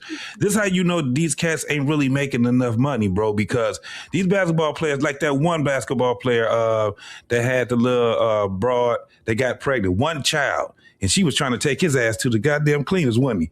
He was going fighting out big time in the court. All of them, nigga. What you talking about? That's all of them. But it ain't Cam. Cam, he would rather pay child support because this is what he do. He does it on his terms. You ain't got to take me to court. I'm gonna put you in this house right here. Here, you got a house. Like, you know, he got bread. Like, that money is serious money because he ain't in court, you know what I'm saying, trying to fight to keep from doing it. So his whole thing is, I would rather pay child support than alimony. Yeah, here's another thing, though. Go ahead. You know, there's women who are actually, you know, are just willing to be on the program. Yes. You know, it's less hassle for them too. I mean, especially if they want to hit the, you know, whatever their biological imperative is. But instead of like all the scrags in the street doing it with some random asshole, they feel chosen to do it with a guy who could take care of them, the kids, and everything else. And maybe they don't want a husband. Nobody's even talking about that. Some of these women don't want to be married either. That's the big part right there. And they don't have to be locked down to him. Well, let's finish this. Nice, he's not. I've never said that. The face said it. This man, if he says no, I've learned in the past, I'm a pusher naturally. And my whole team, they'll tell you. Yeah. I will push. Yeah. I can't push him. I'm not saying that you did. No, I'm just saying I'm can't. Just giving. Yes, you can. What we've known to be facts. I don't even know what that means, Cam. I don't even know what that means. Brock, bro, you a real one, bro. He is. He did something that most probably couldn't. And wouldn't. To be honest. That's why he got a good girl. Yeah. Yeah. I received that. Thank you. That was a good cleanup. I don't like that. The reason I don't like that is because every man in America, if not on this panel alone, has had an experience where your woman walk up to you and ask you to do some shit, and all you can do is just take a deep breath and say, "Of course, sweetheart. You got it, baby." Every man in America has had an opportunity where you had to suck it the fuck up and just do whatever she's asking you to do. That's talking about I can't pressure him. You are a fucking lie. Yeah, man. Talking about she didn't push him. She can't push him. You pushed him into marriage. You pushed him right on into that marriage. Because you knew what you had to do. You had to dangle one carrot over top of his head. And you did it. Another man. Which was man. Exactly. And then y'all ran down to Vegas and got married. That's exactly how it happened. She knows what she's doing, man. Listen, one thing I have learned about women is stop acting like they don't know what they're doing. They know exactly what they're doing. We got to stop acting like, oh no, I'm so naive and I'm so green and I'm just learning on my. They know exactly what they're doing. Exactly. Oh, I'm gonna keep him in the friend zone and I'm gonna come back to him when I'm ready. That's exactly what she did. Exactly. What I find to be amazing is I have conversations with women and they like to do the whole I'm independent, I can do this on my own, woo, this, that, and the other, right? Okay, and there's a specific example that I'm thinking of as I'm talking to you. There's a person that's on my staff. This young lady, every time I talk to her, she talk about how she don't need no man, she don't need no nigga, this, that, and the other. And the other day we were at work and she was asking me about her car. She was like, yo, my car is making this weird noise, this, that, and the other. So I went outside and I had her start her car. Look, brother, listen to me. As soon as she started that motherfucker, I could tell, just by listening to it, I could tell you that there was a timing belt, that she needed to change that fucking timing belt on that car. As soon as she started that motherfucker up. Oh, so you needed a man for that, but you don't need a man for nothing else in your life. That you needed a man for that, but you're an independent. You ain't need a man for nothing else in your life. Like it's always amazing to me, these women that sit in these bubbles of what they believe to be power, to think that they can do everything on their own unless they say otherwise. Like the way that you live on both sides of the fence as a woman is fucking mind-boggling to me. You're independent. You're independent, but you need a man to be there to do manly shit like fix your car. We gotta be fair. We gotta be fair, honey. Is a lot of this shit is the men's fault. Let me tell you why I say this. When you do not give women total access to you, it's a whole different ball game, right? You ain't talking to them every day. You ain't texting them every day. You know what I'm saying? You see them on your terms. It's a different type of ball game that you run with these women. This is what I'm saying. When you got like a Cam, right? For instance, I know I got mad utility. I'm smart. I'm resourceful. There's a whole bunch of shit I can do. Just like what you was just saying. The mechanic, motherfucker, I work with my hands. I can, you know what I'm saying? Make money, all kind of shit that you can do. And you're very smart. What they would do is exactly what you just said. They would use you for they know what they doing, bro. You got to be careful. And you got to be more self-aware not to give that to them. And that's talking these days. We fell for the banana in the tailpipe. Pause. We fell for this whole thing that marriage is about happiness. As a matter of fact, marriage is about her happiness. And this is why you have men complaining. If you don't have men complaining and you have men that don't give as much access, I'm telling you, guess who's going to start complaining? The women. Women, are never satisfied. Let me just say this before y'all go. Listen, and it's not even retrospect for me, right? It's funny, when I got married, man, I don't think, being happy, I can't remember the last time I said I was happy. I'm not unhappy. What I'm saying is I'm not unhappy, but, I don't look at happiness as where I need to be, right? Accomplished, maybe, not content, but satisfied, done something that was worthwhile. And I guess that's if you draw your happiness from that. But when I got married, man, it was an obligation that I wanted to do. And, I just found a person that I can be, like you say, happy with, right?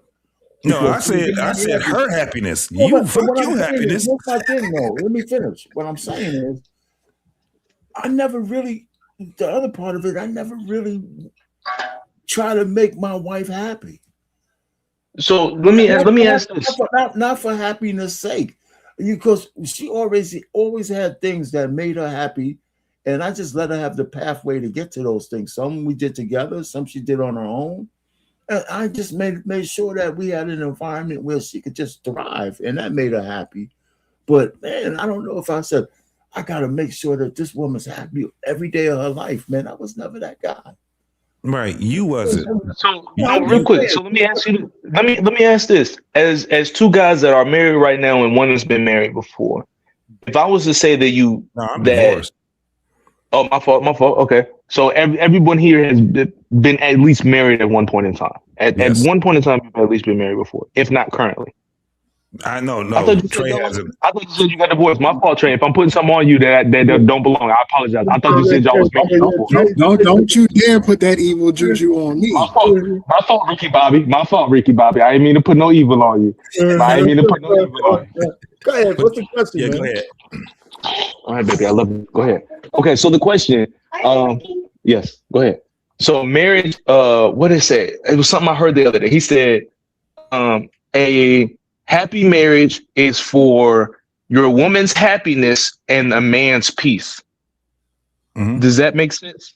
Does that make sense, or is that a farce? No, it still doesn't make sense because marriage is not built for people to be happy. That's why I was just saying our pain, her happiness. I wasn't saying, I'm saying they fell for they fell for the banana in the tailpipe on this whole thing of happiness.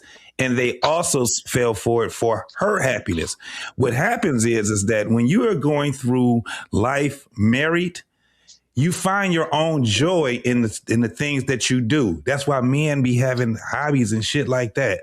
That's why women will have hobbies or whatever the fuck they do because they find joy into the work that they're doing in that union that they have with each other. Marriage is not about the two people. It's about everybody around them. It's to build a community. That ain't what people are getting married for. You ask the average person, why do you want to marry, or why did you marry that person? Their go-to is what? Because I love them. Then you say, okay, well, what that looks like. What is it that you love about them so much where you're going to risk your livelihood to possibly, or let's look at it in probabilities, 75% of the probability of it ending. Why would you even do that? Then they have to answer the question. And a lot of them don't have an answer for that because they don't have a backup plan. They run it into other things because the thing is this, happy. That's all you hear, R-Pain. Happy. Hold on, though, JT. I mean, of course, that's the way it's playing out now. But even today, there's people who are a little bit more deep in their relationships. I think some people are actually not getting married because they don't have it together. I think there's people actually saying, you know what, I'm not ready for this marriage because I'm not ready for the commitment that marriage asks for. Okay, so that's what I'm saying. That's the majority of people, though. That's the majority of people because that's why we have such a high divorce rate. Well, what I'm saying, I'm saying the divorce rate is whatever it is when people only can measure it if you're actually married. I'm saying there's a lot of people who are not getting married, not necessarily because they're like Trey, don't want to have nothing to do with the institution, but they're just honest with themselves that they're not willing to put the commitment in to make it work. And I don't know how you measure those people. I don't know how many out of all the people who could get married, there's different reasons why they don't. Right, and marriage is not about making people happy. It's a tool to build. For some people, it might be though. But this is the thing. That's why they end up getting their ass handed to them. It is a tool. Unless they grow, they can grow, right? Now listen, unless you're planning on having children, unless you're into marrying into another family, unless you're into being mentor, you're going to be all these different things throughout the journey of your marriage before you die. There's a lot of things you have to set. Right. That's not why most people are getting married. They're getting married because they love this person. Think about this. What is the number one reason why people get divorced? Because somebody wasn't happy. We grew apart. And then if they go and have to talk to that judge, what do they say? Irreconcilable differences. So even the breakup, it's like we come together for some fucked up reason, and then we break up for some fucked up fucking reason. It's crazy because this is the thing. People are supposed to look at this thing when you take a vow, because you take a vow in marriage, right? Yes. You remember we talked about that, the difference between vow and oath and all that crazy ass shit. Why is it that the majority of people end up breaking it? They don't even give a fuck about the vow. They don't even care. They don't believe in God. Because if they believed in God, if they feared God like they did, they say they fear God, they would not break it up, bro. We're in violent agreement. You know, I actually try to encourage some people if they talk shit. I said, don't get married because I'm tired of people fucking up the statistic. That's where I'm at right now. I'm tired of people. You know, I'm tired of fucking people. You don't get married, man. You fucking us up. You know. You make the married people look bad. You're making us look bad. You know, that's why Cam Newton. I hope he never gets married. Not because I don't want him to be happy in the marriage. He looks very content what he's doing right now. But see, and that's the problem with marriage, is because there's too many, and y'all tell me if I'm wrong, but I just feel like there's too many women that's expecting to be married to a Cam Newton. Like, bitch, I work as a bus driver. Why the fuck would I be able to do what this nigga's doing? And then the problem comes into play when you using these niggas as an example of what marriage is supposed to be. Like, bitch, I gotta work 50 hours this week. This nigga did 4 hours at his studio this week. Like, you see what I'm saying? Like, it just feel like the idea of marriage is being created by people who don't live everyday normal lives. It's the same idea that people have when they build God. When they sit there and they blame everything on this didn't happen, that didn't happen. It's kind of like you made a vow to death, from better or worse, to death do us part. What's the other one? Better or worse, rich or poor, all these different things. Those were vows, and people they don't give a fuck about those vows. Let's hit the super chat. Sickness and health. Let's hit, yeah, man. Yeah. Curtis hit another $5, $4.99. Yeah, that makes zero sense. Women get mad when they see men in a peaceful state. Can't even play Madden without them complaining, right? You can't even play Madden, you know. Absolutely. You know, listen, look, all I'm just trying to say is I think we kind of hit that. Now, let's get to the next part of this, okay? Okay. This is the question that everybody, we had a whole kind of live on this one. But this is Cam right here talking about, you know what he's talking about. Let's just go hit it, man. Tonic relationships in your life right now? With the woman? Yeah. No. Is that by choice? I'm not about to be around no woman platonically. Listen, we gotta unpack this, Cam. Why? Because I'm not about to play them type of games. Is it self-control? Call it what you want. I'm asking. Call it. It may be self-control. I'm asking. If she fine, I'm not about to have her around playing like I don't think that she's attractive.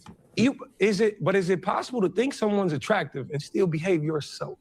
Yes. Do you have control of them thoughts? Yes. But I'm not about to play them games. What game is it? The game of saying, hey, we're not about to be friends. I don't have good-looking women that's friends around me. So no. Just all the. Do you have any ugly ones? I gotta ask. I don't even have women friends, bro. Respectfully. Why? I don't. And I understand you saying you're not finna play this game, but Cam, you're a smart man. I'm gonna need you to go deeper than that. Yeah, we're gonna. I know me. You know you, okay? I know me. And what that mean? That means if I'm around a woman long enough, I'm going to find something good in her that attracts me. Okay, and when you're attractive, what then happens? When you're attracted, what then happens? Sex. Damn, Cam, it's a bigger issue than I thought we had. So understanding that I know what's to come from a platonic situation, I don't even play. No, I don't do that. Baby, you too fine for me. We're not doing that. Interesting. No. So okay. If I take the word friendship off of the table, do you have platonic relationships in your life that involve women? I just told you, I don't have no attractive woman that I'm cool with that I do not have plans on stabbing. Damn. This is my camera. Listen, my fellow listeners. Self-control is very important. No. We're not going to do that. What? Self-control is identifying, I know me. Now, it's very healthy for you to be saying this. We're not going to do that. I'm not saying it's not healthy. Yeah. But there's something deeper to this conversation, Cam. Listen. The why is missing. This my camera right here. It's simple. Baby, I'm not your friend. Baby, I'm not your buddy. Baby, I'm not the friend zone. I'm the guy that's trying to score and go for two. I'm in the end zone. God, you so used to touchdowns, Cam. Now you can't. I'm used to tush push. Now you can't kick no field goals. No, we don't kick field goals. We go for it. Oh God, baby! damn. If you gonna sit up here and tell me, hey, friend, no, friend. Even my girlfriend know that I don't have no girl friends. You know. So question. Snap it. Hey, that was not a snap. Hold on. You fucking Cam Newton, man. All right, listen. All right, so we've all had this conversation before, and I think some people take it a little more deep. And the fact that he says platonic, It's just his childish way of saying platonic, whatever. No doubt, no doubt. So what do you guys think, man, about that situation? I agree 100%. Sarah Farno already proved it, that you can't be friends. Didn't she marry her friend? Right. And put a little leverage on him to stop being a friend. And she right. So when I make the point, when we all make the point that there is no such thing as being a friend with a female, because deep down inside you really just want to smash. And if we being honest, the only problem is Cam just told the truth. And this is the reason why a lot of men don't do this, because they can't handle it. Even other men cannot handle this. They can't handle this conversation. The fact of the matter is, I'm not sitting around no beautiful woman, wasting my time being around her, listening to her problems, having drinks with her, doing all this BS. If I'm not putting her through a mattress at the end of the night, it's a waste of time. Let somebody, let somebody. Isn't there gay? There's a guy in the chat right now. He can be her gay best friend. You go be her friend. You go listen to her. Y'all can paint each other's toenails. If she want to come around me, you gonna bring all that ass. If you gonna bring all that around me, somebody getting put through a mattress at the end of the night. That's the point blank period. That's how it goes. So they can't handle this truth talk. Is what it is. They can handle, and even men, typically men who were raised by single moms and was never really into this, they can't handle this understanding that this woman I cannot be friend. There is no value to her, to me as a female. I can't get anything out of her. She doesn't do anything, but she does get things from me. She'll still get protection. I've said this to you guys before. You cannot quantify how much protection a man brings just by his mere presence. You cannot quantify that. So him just standing there alone means he's probably protecting you.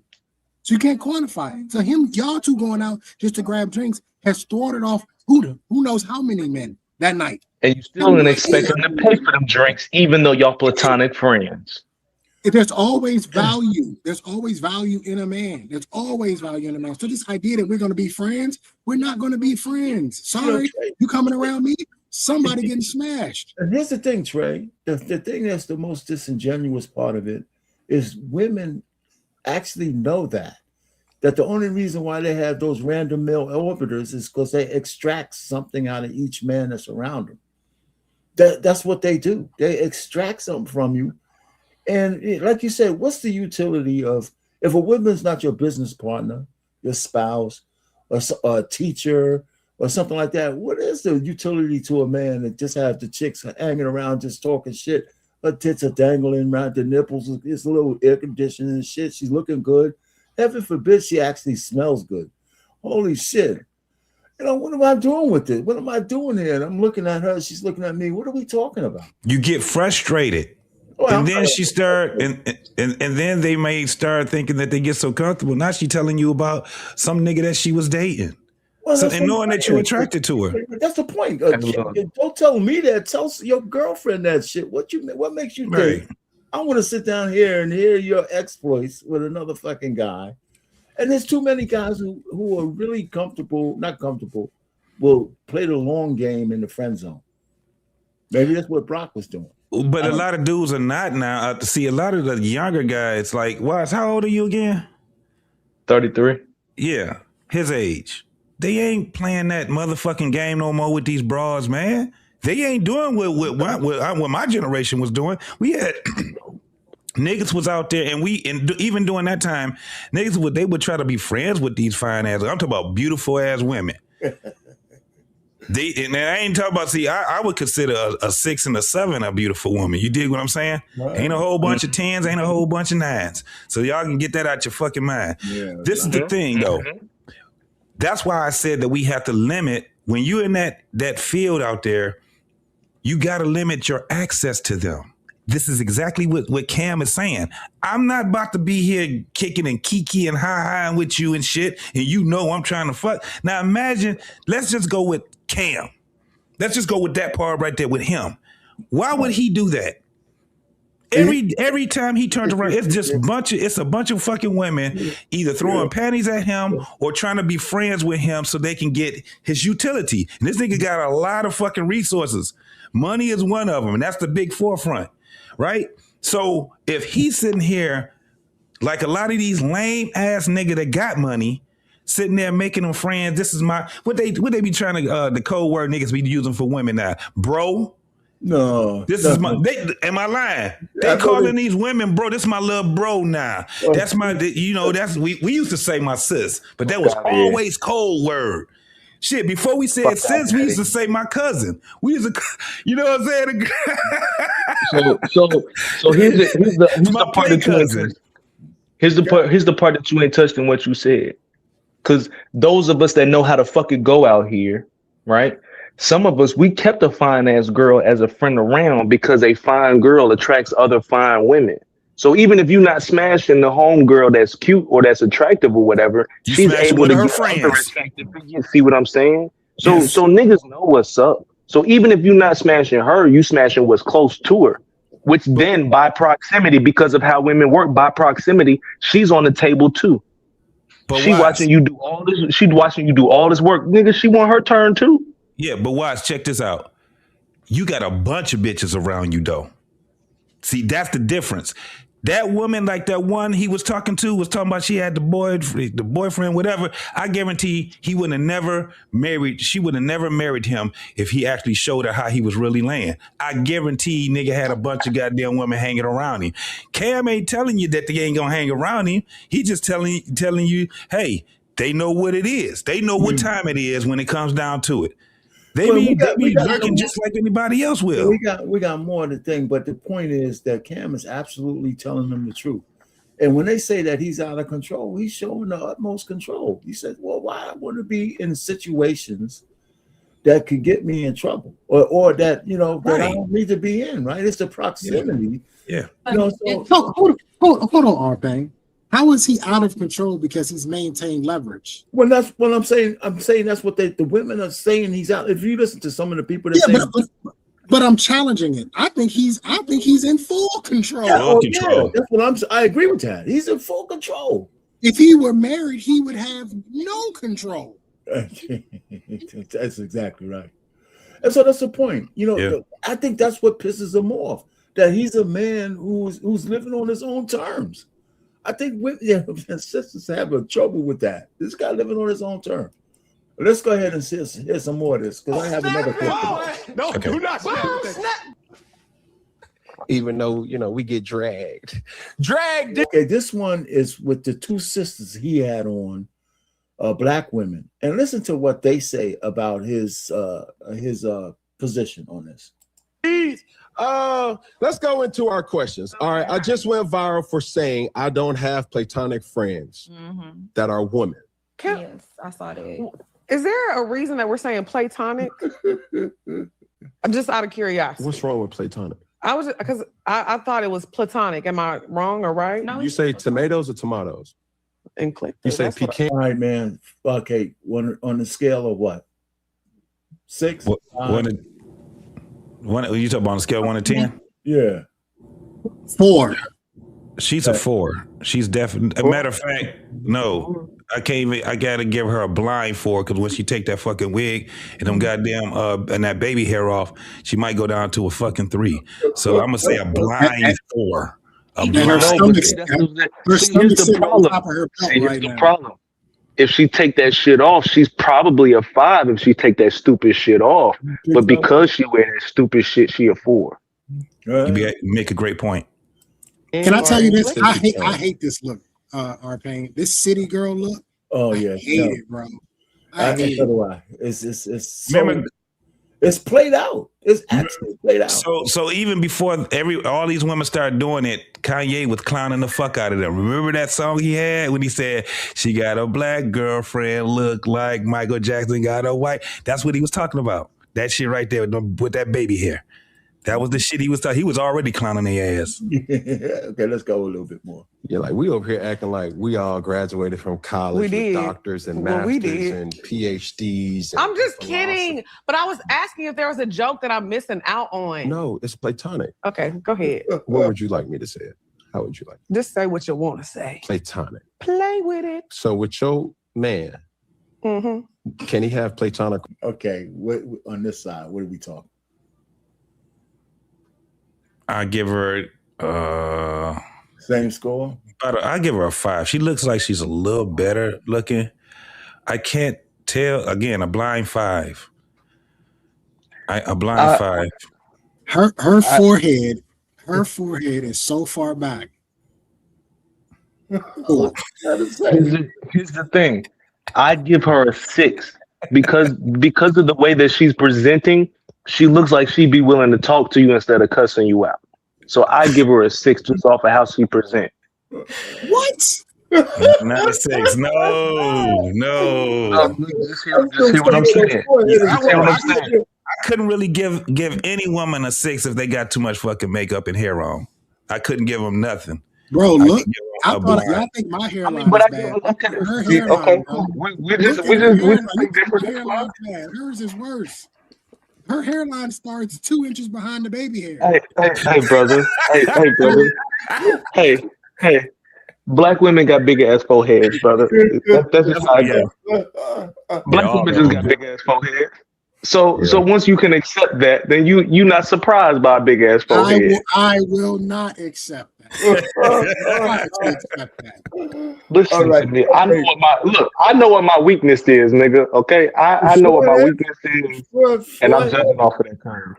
All right. Relationships with other women. Absolutely. Okay. How are you identifying platonic? They have never played with that coochie. I thought you was gonna say with that tonic. You know, they don't do that. You know, but yeah, I don't, because I have platonic male friends, and it's never been like, I have a platonic friend that I met when I was 15, my best friend, and he's straight. He's straight, and he's now my brother-in-law. Never hit on me, always protected me, never was like that. Him and my sister have been together for years. I have a lot of that's a different it's not. I have please pause. When I say that as a male friend, you have to use your utility. She just said it. Never hit on me, always protected me. Yep. Because he fucking your friend. No, but he protected you because he was fucking your friend. Well, her sister. He's a brother-in-law now. You know, I mean, but the point really is, these are, listen, you know, and Cam isn't putting a fine tooth on this thing. For some men, there's an exception. I mean, this is exception. Cam tried to say it. This guy's not the rule, right? He's not the rule. I have one lady. She's my age now. We came into college at 18 years old, and we've been in all kinds of settings together. And I never really tried. And she's cute too, really cute. But we just been friends through the years, man. I got her through a lot of shit, this and that, back and forth. But that's one person out of all the people we've been in. And you know what? We don't hang out like that. We never hung out like, you know, let's go hang out here. Let's go to the movies there. Let's be in the same room here smoking some cheap and this and that. We never really hung out like that.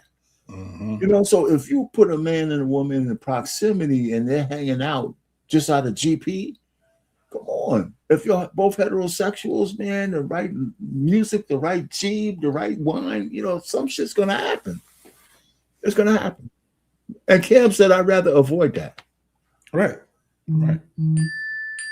He was my brother before he even knew my sister. Yeah, that's a different dynamic. It's not though, because I knew him like years before him and my sister got together. Okay, platonic to me is, first off, a working relationship. If I work alongside, as you've seen, beautiful women, you know, very here, beautiful women, black women, might I add, correct, that I work alongside with, that's not platonic. That's a working relationship. Okay. So when I say platonic, we have no business to be had together. It's just, yo, I seen you at the gym. Yo, what's up? You good? You straight? I'm just checking in on you. Like that. I don't have those. Oh, yeah, I have those. Yeah. Like, but to me, can I be honest? Please. When men say that they can't have platonic relationships with women, that makes me feel like you don't look at women as human beings. Why would you say that? And my producer is a woman. Because all right, so listen, that's the most disingenuous shit I've heard now. You know, because a man thinks that he might want to. First of all, that's the initial attraction of a man to a woman if you're going to step to her.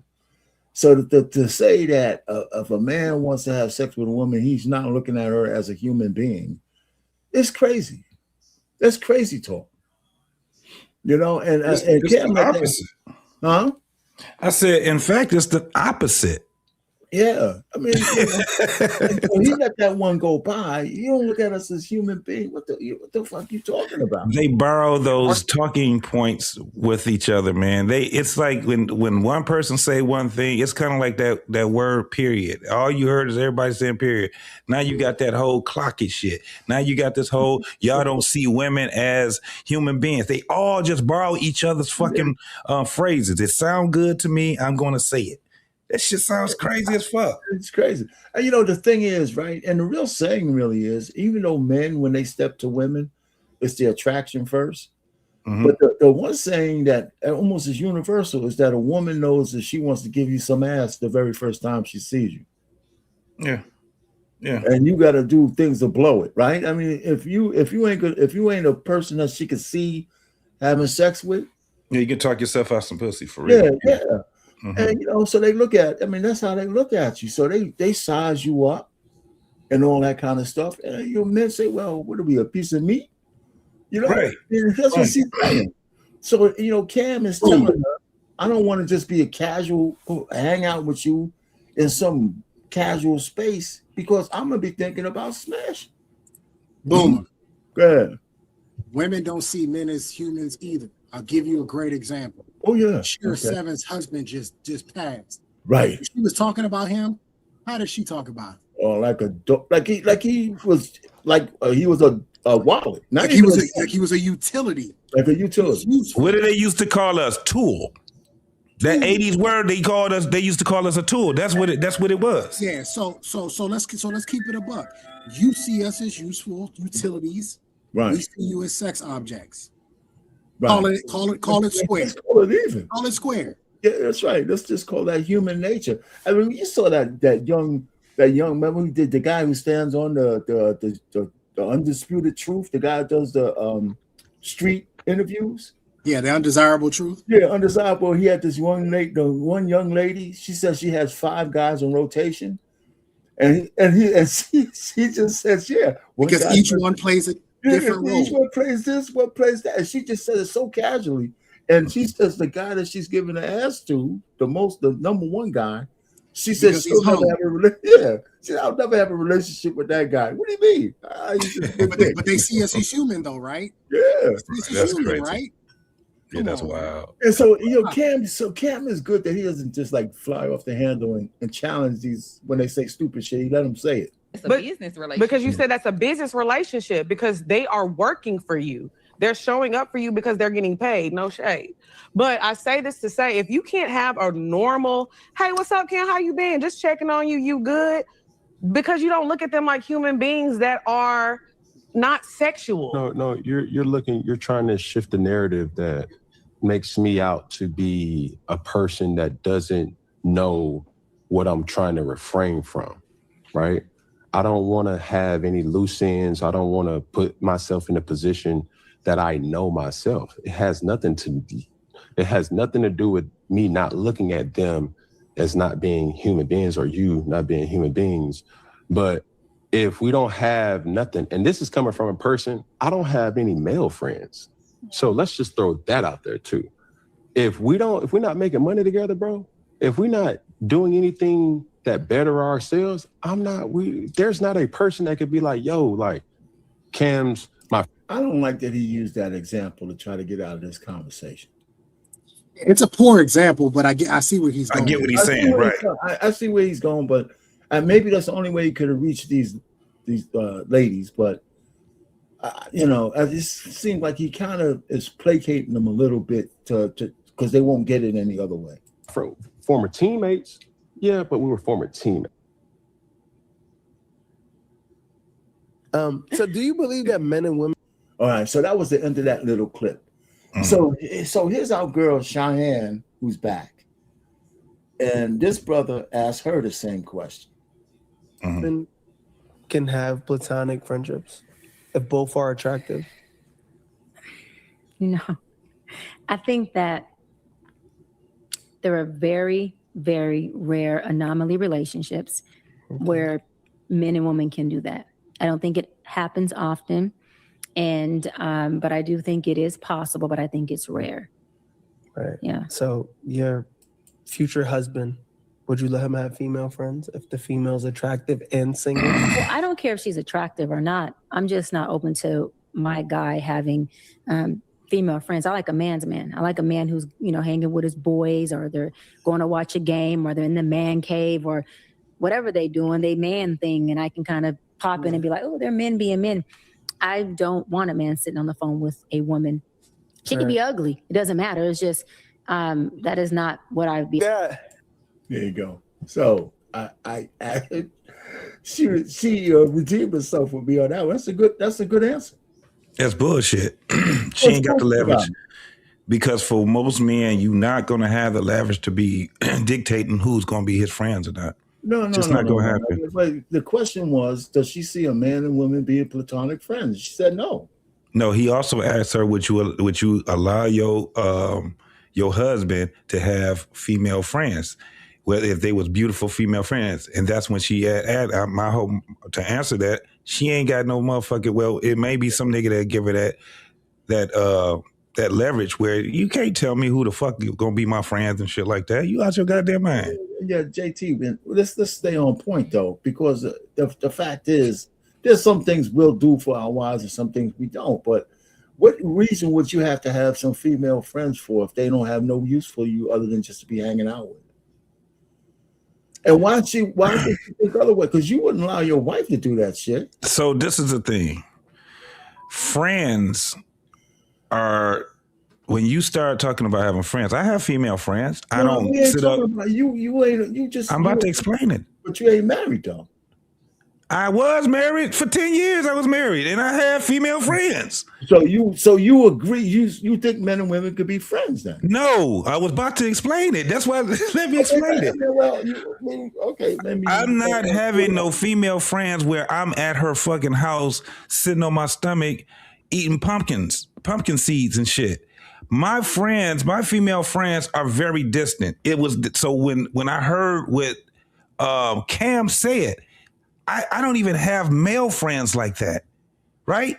I don't have motherfuckers where I'm gonna sit there and we at each other's house and all that. These are friends that I went to school with. These are friends that, from childhood and shit like that. That was where I was getting to. These motherfuckers don't know the difference between friends, girlfriend, boyfriends. They mix all that shit the fuck up. Let me just stop you for a second. No, let's get back to what the question was to Cheyenne Bryant. The question to her was, can she see a man who's her husband with female friends? She ain't going back whether they were high schoolers and all this shit. The general question was, can you see a guy on the phone talking and commiserating with a woman? I mean, I know I wouldn't let my wife be sit down here just talking to some random motherfucker so she could extract some energy from him and shit that I don't know about. I mean, that's the point. Now, I hear what you're saying, but that's going far beyond the question that was asked of her. I think she would be well within her rights not to want her husband to have a whole bunch of random female orbiters. I just think that's the wrong person to ask. That's because you have a personal problem with it. I mean, I can think that. I'm with you on that one. Not just that, it's because the thing is that she don't know what boundaries is either. No, of course not. She fucking with women and men and shit like that. So, at the end of the day, what I'm saying is that adults, we just don't have those type of friends once we start getting into, especially when we have our families. We have friends that's cool or whatever. I got female friends that's married. Now, I never be like super friends with they husband and shit, but the couples thing and all of that shit, motherfuckers got that. You can't act like motherfuckers just say, I'm just not going to be having no fucking friends once we get married. Friends and acquaintances are different. Let me ask you, put it this way. I think we understand what we're talking about. Let's just say you have a female friend that's married, right? And you knew her for years. You knew her before she got married. Would you think her husband would be right, feel some kind of way if he came home and you sitting at his dinner table? Yes. That's not the type of friend that we how would it be. I'm not hanging up, but this is again, let's put it all together. I'm not hanging around no woman like that anyway. Yeah, that's the whole point of it. But that's what we're talking about, though. But I'm not right, so it never would be. It would never be a problem. Man, listen, I won't even go to my brother's house if he ain't there and his wife is there. Right.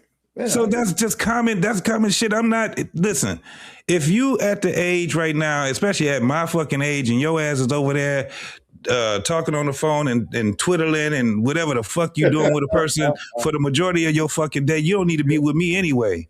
You know what I'm saying? So that's how I look at it. I hear you. Anybody Yeah, else? I think we all like in agreement. Like so so for example, there's somebody that I've been friends with since my freshman year in high school. She's a female. I've been Right. friends with her since my freshman year in high school. We ain't never been like cuddled up, kissed, none of that shit. We friends.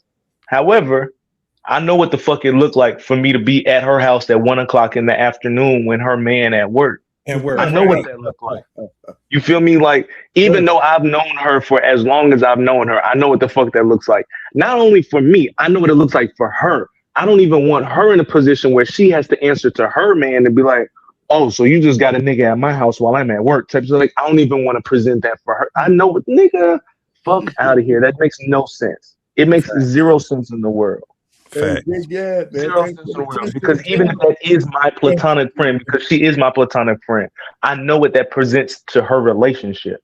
You know what I'm saying? I know what it looks like. Like at my grown ass age, at 30 some years old, to walk home in my house and tell my girl today, hey, yo, I met this girl at the gym, man. Cool peoples, man. I got her number. Me and her, we about to link up at Buffalo Wild Wings next Thursday and watch the Cavaliers game. Nigga, what? Yeah, no That's way. no, hell no. You got life fucked up if you think that shit about to be sweet. All right, so Big Ant, man, $10, man. Pay, stop lying. Your wife says I'm home on the phone with James Brown, and he my friend. You know, so what you going to do? Yeah, okay, Big Ant, of course. Thanks for the $10. Tell Jade right, you better get on the good foot and get the fuck up out of there.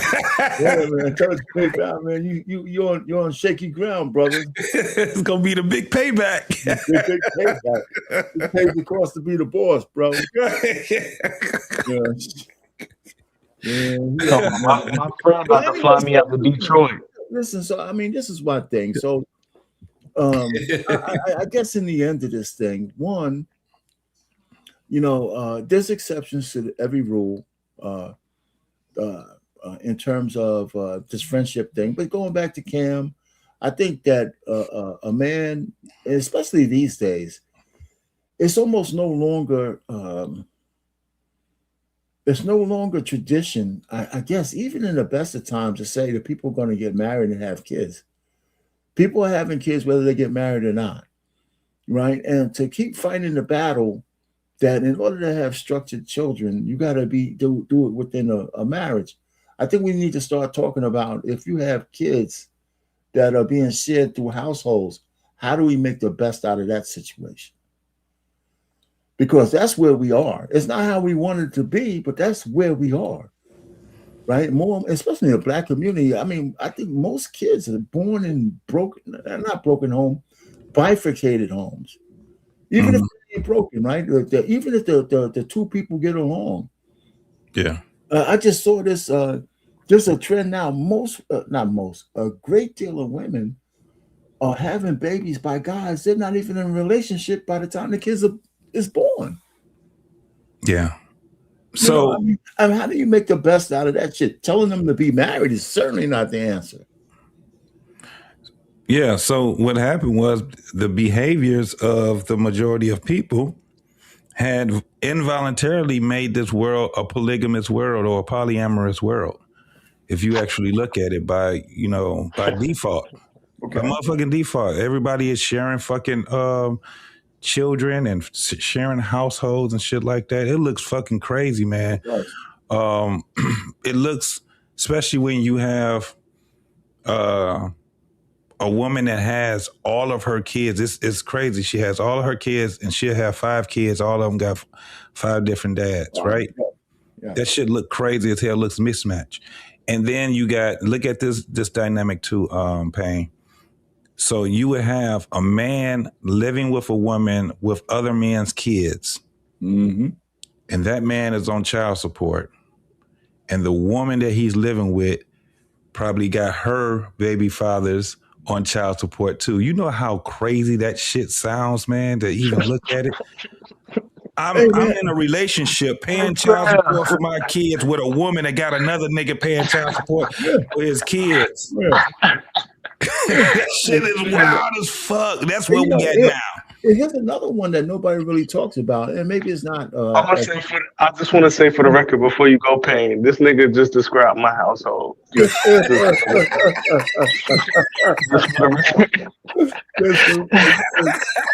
Hey, man, you know what, man? It's just, and so the thing is, if that's let's just say that's the way to describe your household.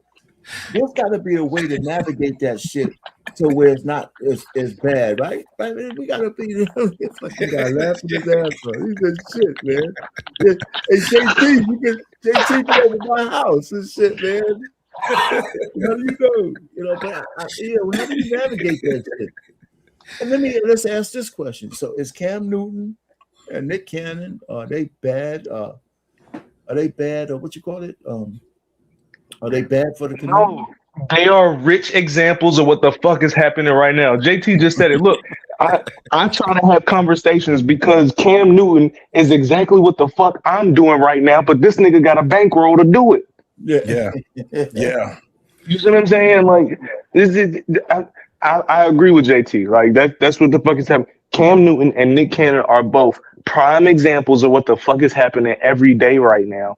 Right. But it's niggas that it's happening to that don't have $100 million in a bank account. It's plenty of niggas that can relate to that story and is just trying to get up and go to work in the morning. Like, nigga, I gotta be at what is it? I gotta be at work in less than 12 hours. You know what I'm saying? Like, nigga, I got a 9 to 5 to get to. And y'all talking about niggas that got $100 million contract when they was playing in the NFL. You talking about a nigga that's producing for Nickelodeon. He's a producer for Nickelodeon. Mm-hmm. It's cool for them. But let's talk about the niggas that's going to work. You know what I'm saying? Like that's whenever I pop up and I'm having these conversations, that's the perspective I'm speaking of. Because that shit is real. It's happening right now, nigga. So to answer your question too, Payne, is that honesty. We got to stop this whole thing of still trying to push this narrative of Christianity's marriage type of thing. That shit's done. It's a wrap. This is why people talk and have these conversations and they get so damn conflicted when they're talking and they get frustrated, right? They're circular conversations because the first thing people want to do at some point of the conversation that they have about relationships is the Bible. Okay. And the craziest thing is that 90%, sometimes 100% of the people on the panel talking about Christianity shit ain't even going nowhere near what the instructions are. So honesty is where we have to go to because this is the reality that we're in now. It's just funny because that observation, I've had it for so long where I was just like, damn shit. I was in a situation one time where I was dating a woman with kids and she had that man on child support while I'm on child support. Right. Like the shit was kind of fucked up. And I knew that shit. Once I started coming to that consensus, I knew me and her was about to break up because of her ideology of why she had that man on child support. It wasn't because she needed the money.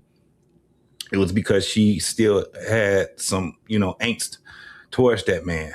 And I just wasn't having it. You know what I'm saying? So that's our reality and nobody's speaking on it that way.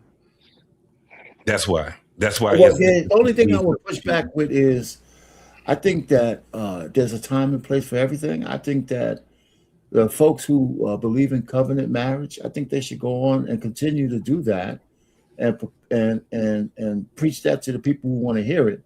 But they also can't ignore the fact that the reality for most people will never be that. Not anymore.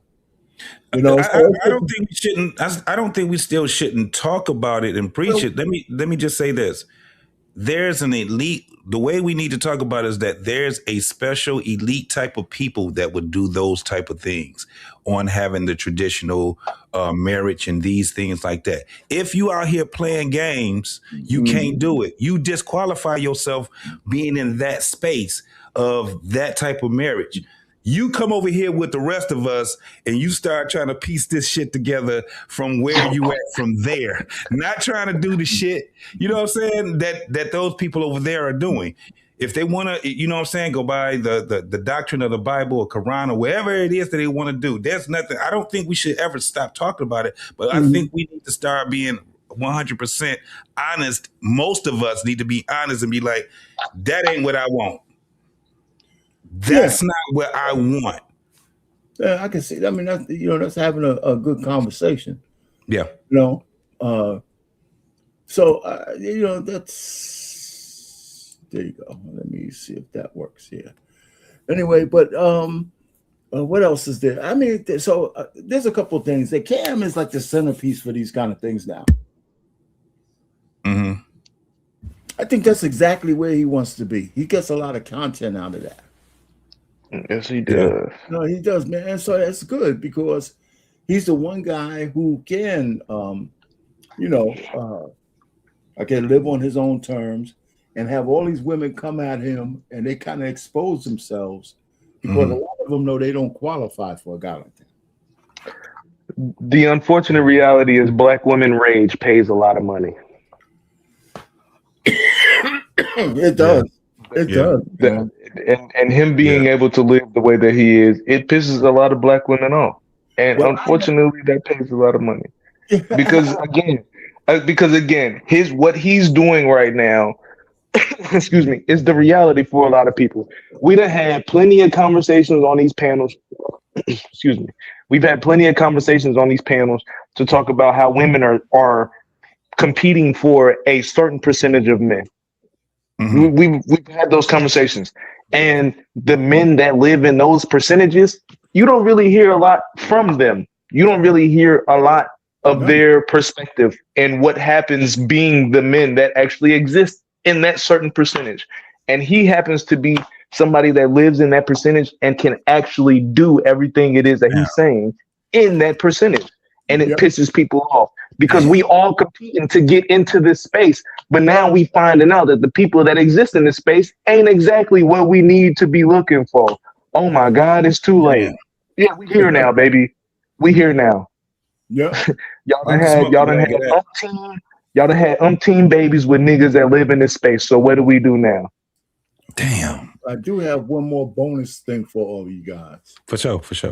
One more bonus one, and it's a little bit not off topic, but it's still Cheyenne Bryant actually saying something that is complete that got her to lose a good portion of her followers.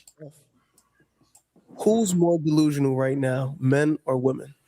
Oh, that's a great question. Yeah. Women, y'all know I stand on a mountaintop for you, especially black women. But I got to say this. I meet better men nowadays than I meet women. Wow. And that's just the truth. There are so many men nowadays who are ready to be married, who are ready to be family men, who are standing on principles, who are, really into and relational with the women that they're dating. Right. And I meet a lot of women who want to play the field, who want to be, more of we have womanizers, but we do have women who are manizers. And when you start to look at women who want a man to just perform, right, which goes into the same field as gold digging, that's a woman who is considered a manizer. And unfortunately, I meet a lot of. Right. So that was that little clip. And she's not saying anything that we don't already know. But come on, man. Not Manizer. Manizer is wild, bro. Manizer is wild as fuck, bro. Crazy. And listen, but what she's trying to say, Manizer. Neither one of those words should even come out of anybody's mouth. A womanizer is fucked up, but manizer sounds really fucked up. That's crazy. But the truth of the matter is, she's admitting that most women look at men as, like we just say, tools, a dick in a wallet. Mm-hmm. And they just, like I said, it's part of a female nature to use men, to look at us as utilities. And I don't think it's only been, I think the modern era has corrupted what it has been a natural instinct of females since the beginning of time. Mm-hmm. That's what I think. What's going on? I don't know if we know Leonard. Yeah, I know Leonard. You know Leonard? Do I know? What up, man? What's popping with you, partner? What's going on? Well, I don't know how much of this you caught, man. How much of just now, hold on now. I didn't catch that much, but I caught enough to think about something that was like, yeah, no, because something was on TV when I came back from the store. You got this sister that started singing with Wonder Love, Stevie Wonder, and this and that and that and this, and now she's some solo whatever. I don't even know her name. She's just on here. Got everything showing but a wedding ring. Got the kid right here. Oh, he's so whatever. Okay, fine. She talking about how she prayed for this, prayed for that, and then the Lord put me where I needed to be. Well, why that don't work when y'all in church praying for a husband?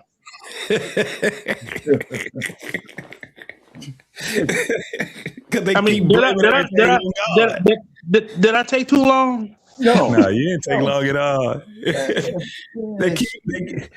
They keep blaming stuff on God. That's why they need to cut it out, man. Yeah, they blame it. They want a husband, but he's got to fit a kind of mold that they don't deserve. See, now I got the magic for the whole you dig, right? Now I'm old, we say you dig. So this is the magic for the you dig. You got one of these little smart devices. When they start all they woofing and uffing and puffing and uffing, right? All you do is click the microphone and ask this device one question. What's the least married demographic of woman in the United States of America? Black women are the least married demographic in the U.S., with over 2/3, around 67 to 68%, currently unmarried. This is 3 times more likely than white women, and the rate has increased from about 37% in 1990 to almost 50% by 2022. Got him!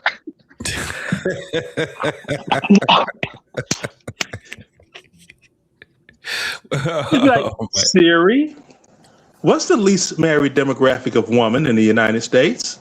That's wild. It's probably be like, Siri be like, yo ass.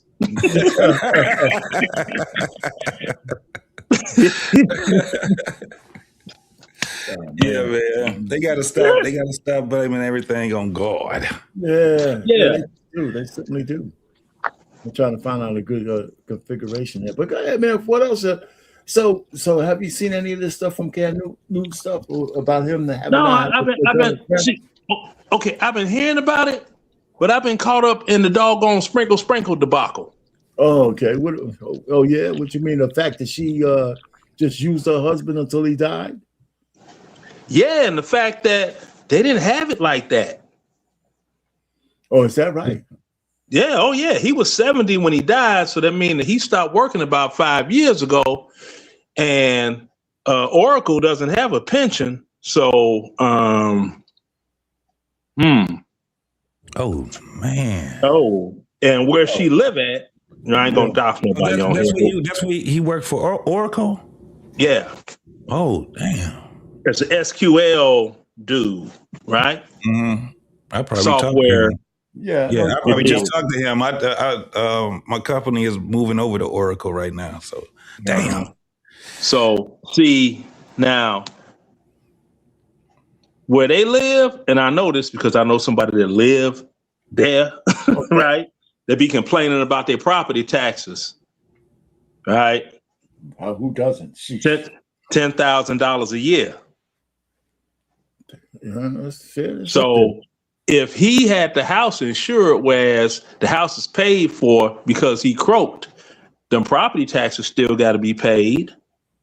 Well, she gotta have money, right? She gotta have the people or have the women on the internet grifted, right? She's gotta have some kind of money. Well, you would think that, but she gotta do what she got. She can't drive. License revoked. Is that what do you mean, man? She's living that. Her license is revoked. What does she do? She got more DUIs than men have baby mamas. Oh man, that is funny. Yeah, this young guy. He showed receipts. He pulled up the whole you dig. I was like, oh man, can't you get in trouble for that? And the whole everything. It's like, yeah, DUIs, and she was gonna divorce him in 2012, but then she found out that he was only making $70,000 a year, and the alimony wasn't gonna be hitting on nothing, and the child support, because $70,000 a year ain't no money. So she stayed, and then she developed her grift, and she was using green screen backgrounds to make it look like she lived in this lavish house. And they had a doggone foreclosure on the one house before they got the other house, the bigger house. So that means that the interest rate on that doggone loan was outrageous. Yeah, so bro, how do you know so much about this woman, man? You got people on the internet. Now, I don't want to plug nobody's channel, but I could tell you the young brother name if you would like. Yeah, you have to, because I'm not gonna. Okay, yeah, because this dude here, I'm like, damn boy, but that's a sprinkle chick. Now with Cam Newton, I just started hearing about him, and I'm like, what they coming out their bag on Nudie Woody for? Well, no, Cam, he went viral for a couple of things. One, that he don't want to be married, and they keep trying to get him married. The other one is that he says he can't have any female friends, any platonic friendships with females. Okay. What's wrong with that? Yeah, that's exactly right. But the women go crazy. Every time Cam opens his mouth with relationships, he goes viral. So when he said it, he said, "Hey, man, I can't be around no real pretty women. I'm gonna lay them out. I'm gonna, and, women just need something to complain about." So that's true. See, what they don't understand, see, God made pole for box, and the box for the pole. If you understand what I'm saying, because that's what it was for. There's no doubt about it. And Cam Newton is parting they Red Seas and putting this pole of Moses in there and letting his people go to copy off Eddie Griffin. Eddie Griffin. Hey, man, here's another one. Say Curtis Moore, 1991, another super chat, $1.99. I think he signed a big life insurance policy. Oh, the Sherrod 7 guy? He might have. She might have drugged him and kind of made him write it out himself. Well, it depends on how big, because see, big to some people is not big to other people. This is true. Now what I do know is if it's over $13 million, Sam taxing you on that. Yeah, it ain't no $13 million. We know this. We know that. We know this. So, well, you know what? We're going to. Hey, so we're going to go ahead round robin. I know JT's going to come back. We're going to end this. Going to hit the lock. I'm back, bro. I just had to do something. Huh? I'm here. I just had to do something. Yeah. In the back. We're going to do some final thoughts, man. I know. Since you came up here, Leonard, go ahead, give us some final thoughts. We'll go around the room, man. Oh, shoot, I'm gonna have to subscribe to the channel for one. So I was like, oh, okay, brothers chopping it up. Man, Unfiltered, man. Hit the subscribe button. Yeah. And I have this show. We have a lot of shows all the week. This at 7 o'clock. I have a different topic every day on Monday nights. Oh, okay. Eastern. Tomorrow we have Flippin Tables, and you just look at the live thing. You've got a lot of upcoming stuff. Yeah. Okay. We have stuff all week. The channel. Make sure you hit the notification bell so you know what's happening. 'Cause I Anything be else? all over the place, but You got a channel yeah, yourself? You got a channel yourself? Do you have a Yeah, channel? but I don't be live streaming. I used to be live streaming, but then I got too outrageous with it. So my Facebook page, my Instagram page, and 2 YouTube channels all got snatched. Okay, I hear you. 304s was mad at me. The 304s was mad. The small hats were mad at me. You know, the hot pockets, they was mad at me. You know, I'm an equal opportunity roaster. I don't, because I'm a whole fool. I make somebody laugh at a funeral on Sunday morning, Christmas Day. Yeah, no, Because you know what I'm saying? I like laughing because that make me not think about stuff I don't want to think about. So I try to make other people laugh too. But man, these women, they need to doggone realize you better start telling your daughters when they're young, they better latch on to it because y'all got a shelf life. That's right. I mean, especially black women. Because we all know what they don't excel at. And once they hit that time of life, getting them hot flashes and this and and ruin your whole sleep experience. You laying there snug as a bug in the rug, so you just snatch the whole comfort off the bed talking about now you cold and mad and woke and you can't go back to sleep comfortable when you mad. That's for the old cats like me that we know these things. See? Yeah. And that mouth don't get dry, but they don't use it right. Oh man, They doing all this here. It's like, baby, no. You gotta go about 2.5 feet south. But they ain't gonna do that. See? They ain't gonna do it. So that's why they ain't got no damn body. Yeah. Well, bottom line up front, I be doing a fool with it. I be like, all you gonna get from me is 2 pumps and a grind. We can go watch Cooley High and laugh because it ain't gonna be worth a damn thing. It's like, what's the point? Not Cooley High though. Cooley High, man, 1975. That's part of my youth. They killed Cochise. Oh man, check this out. Now, if you all look online, check out the original interview. Now, remember when Stone and Robert was beating up Cochise? Yeah. They beat him up for real. Yeah, they were saying it. They said they. Yeah, Stone did the interview like they told us to go beat him up, and then we like we didn't admit. It's like, man, we some just thug niggas from the projects. You know what I'm saying? You told us to do it, so we did it. They were not no actors; those were actual thugs. We were supposed to act. They beat his ass for real. Oh, that's funny. I mean, when the last time you heard somebody get hit in the movie? Hey, man, it was yeah, they whooped his ass for real.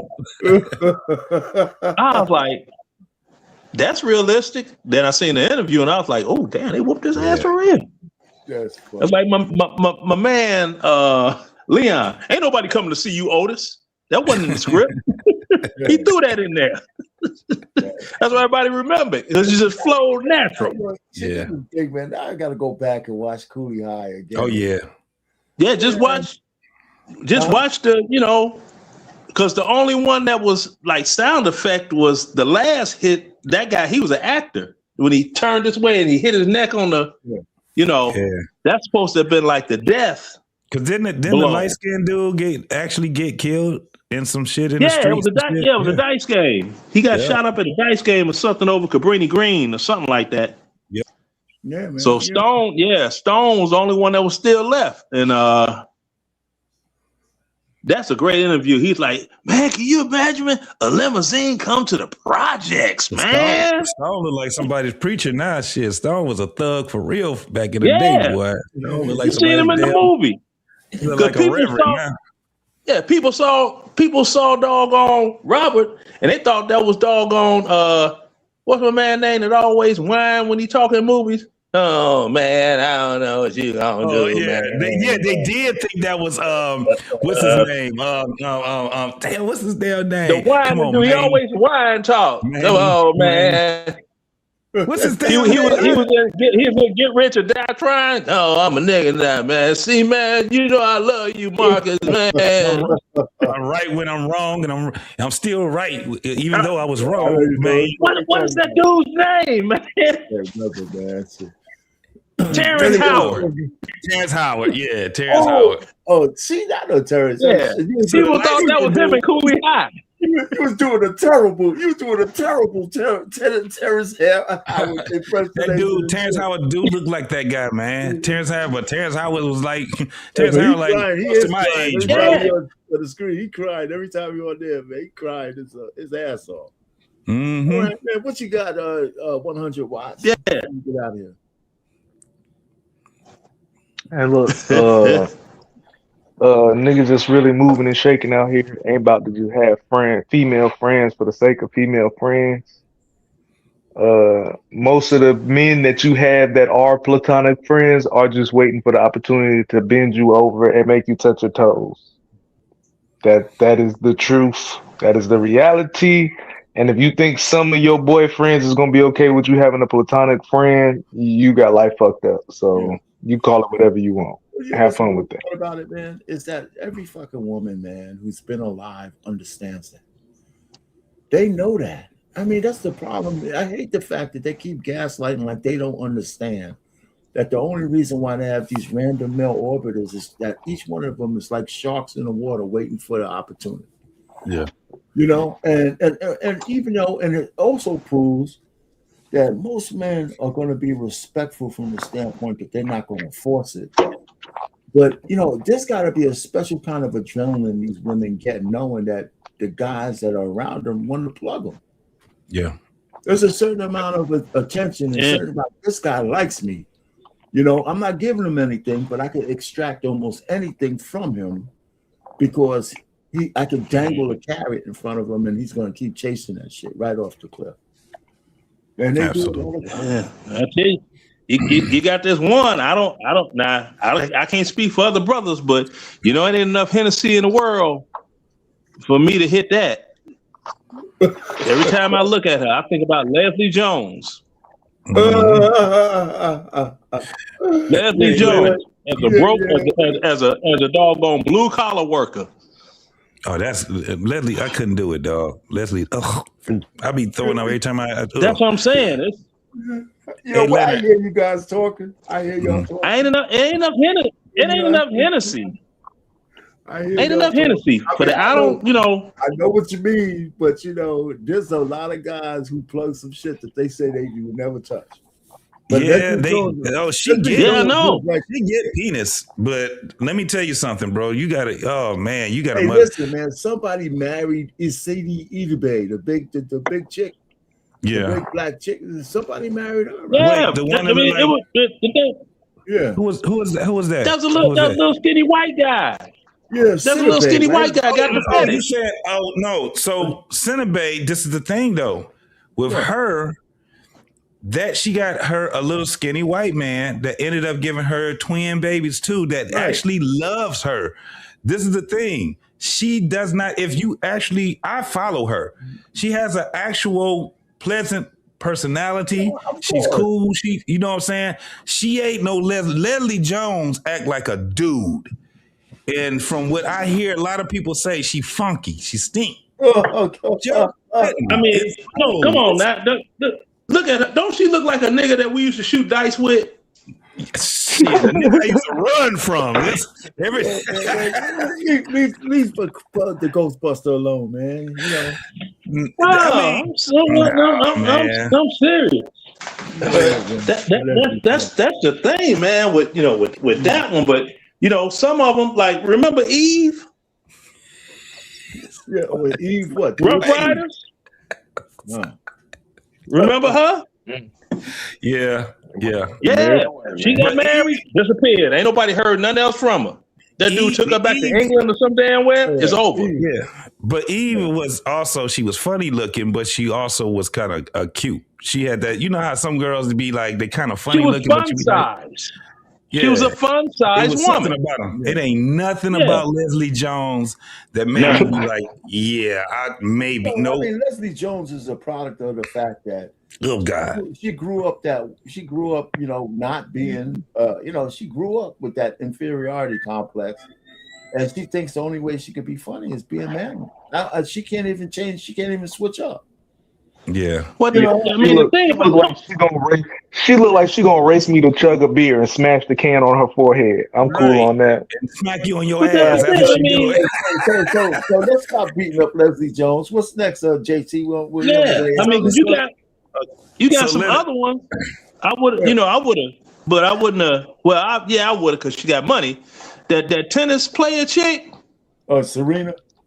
Yeah, her and her sister. They look like silverback gorillas. All right, man. I actually But like they got them. I paper actually though. like them Hey, though. I listen, actually like them. okay, quiet down. I would have loved. I would have loved to have the fun Serena's the goat, size man. one, No more but the big Serena one, talk. she got the paper. Now I would have No did it because she no got more paper. Serena talk. Go ahead, man. We on final thoughts, brother. Go ahead, So, JT. Okay, all right, yeah. Okay, so And as a matter Leonard, of fact, somebody that text me talking about something, man. Hey, I'm gonna hit this and subscribe. Somebody text me. I'm like, damn, come and don't on, forget, man. I Leonard, can't be on every YouTube channel. I try right? though. If I you get a try to chance, have Leonard, fun. if you get a chance, Leonard, just come up on Friday nights. Also, man, we got the barbershop up here too. So at Okay. 9:30, we be up here doing the barbershop also, man. So yeah, you Okay, definitely welcome. that's cool. That used to be a sacred place Most in definitely. real life until they started charging $60 a haircut. Yeah. So what you got there, JT? So this is All about to right, be fellas. short. All right, brother. I'll back. This is about to be short. Cam, he's actually the message is absolutely. I agree with his message. I'm not going to be hanging around no goddamn woman having her loitering around my ass just for the simple fact that she wants to be a friend. I'm done with that. Nope. I'm straight.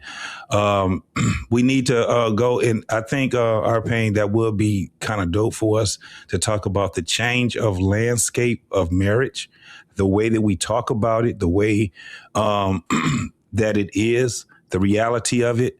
That'll be kind of dope for us to be able to talk about. It'd be nice, but we gotta have a mixed crowd for that. We gotta have some women. married people up here and maybe add some women, man. Yeah, we gotta have some women and some mixed people up here or whatever, man. That'll be kind of dope. Set it up, black man. You know how to do it, bro. Pretty much. Only thing I could say, man, that I love that you cooking up here, bro. I'm glad I got a chance to come up here. Yeah, man. I'm glad you came by, man. What, you was man. off today or something, or what? What's happening, man?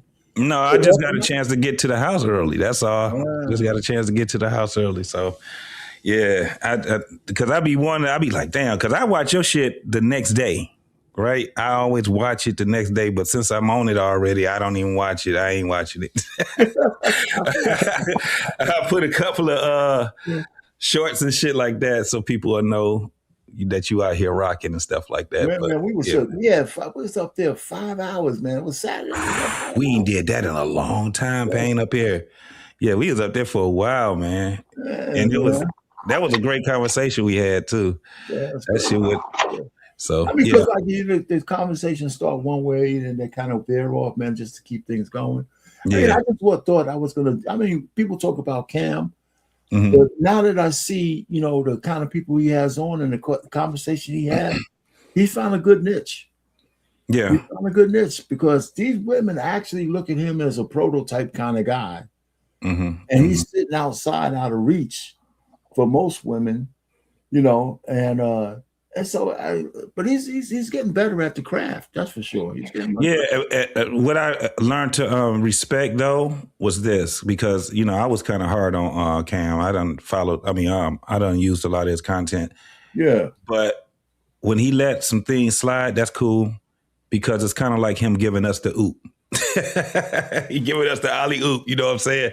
So it's kind of cool that the way that he does his platform, where we can dissect it even better. You know what I'm saying? So, he let the people speak. He let them say some shit. Yeah. That, and he doesn't automatically. He got some decent composure, even if he gets on the edge a little bit.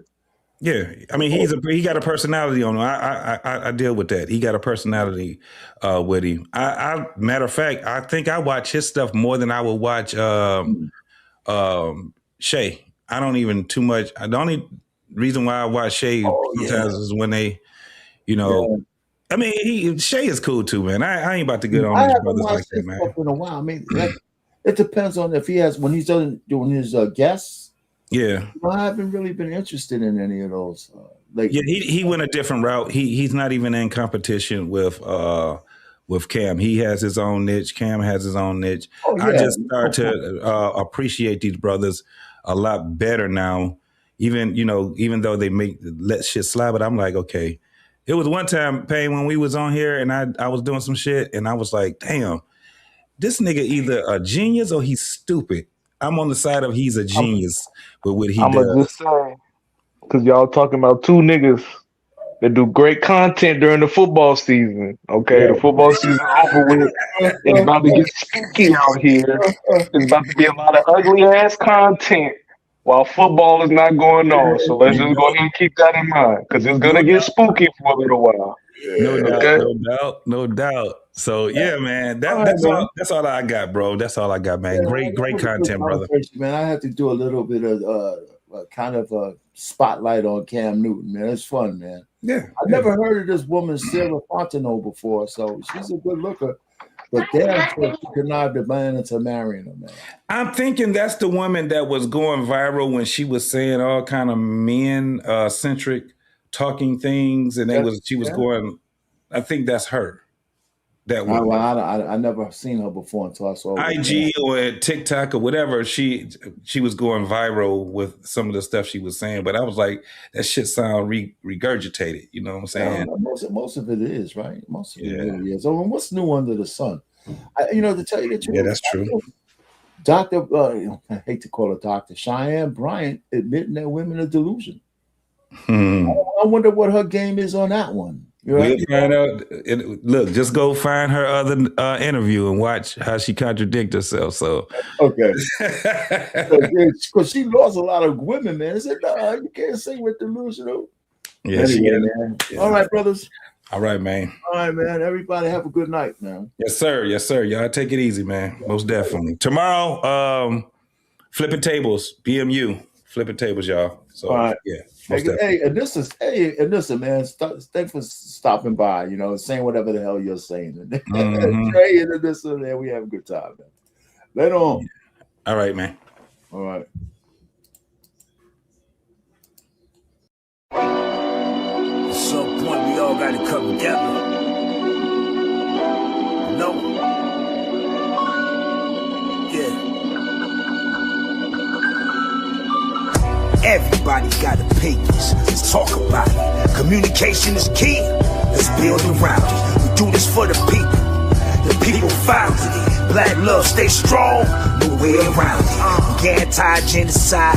We ride for the cause. Got love for our sisters and love for our dogs. Respect the young and elderly. You all been invited to be inspired. Come together. Better God violent. Gotta watch for the cops. Gotta watch for the ops. Gotta watch for the politicians that play with the eyes. If you know, then you know. Plant the seed and it grows. Welcome to the show. This is what we know. This is what we know.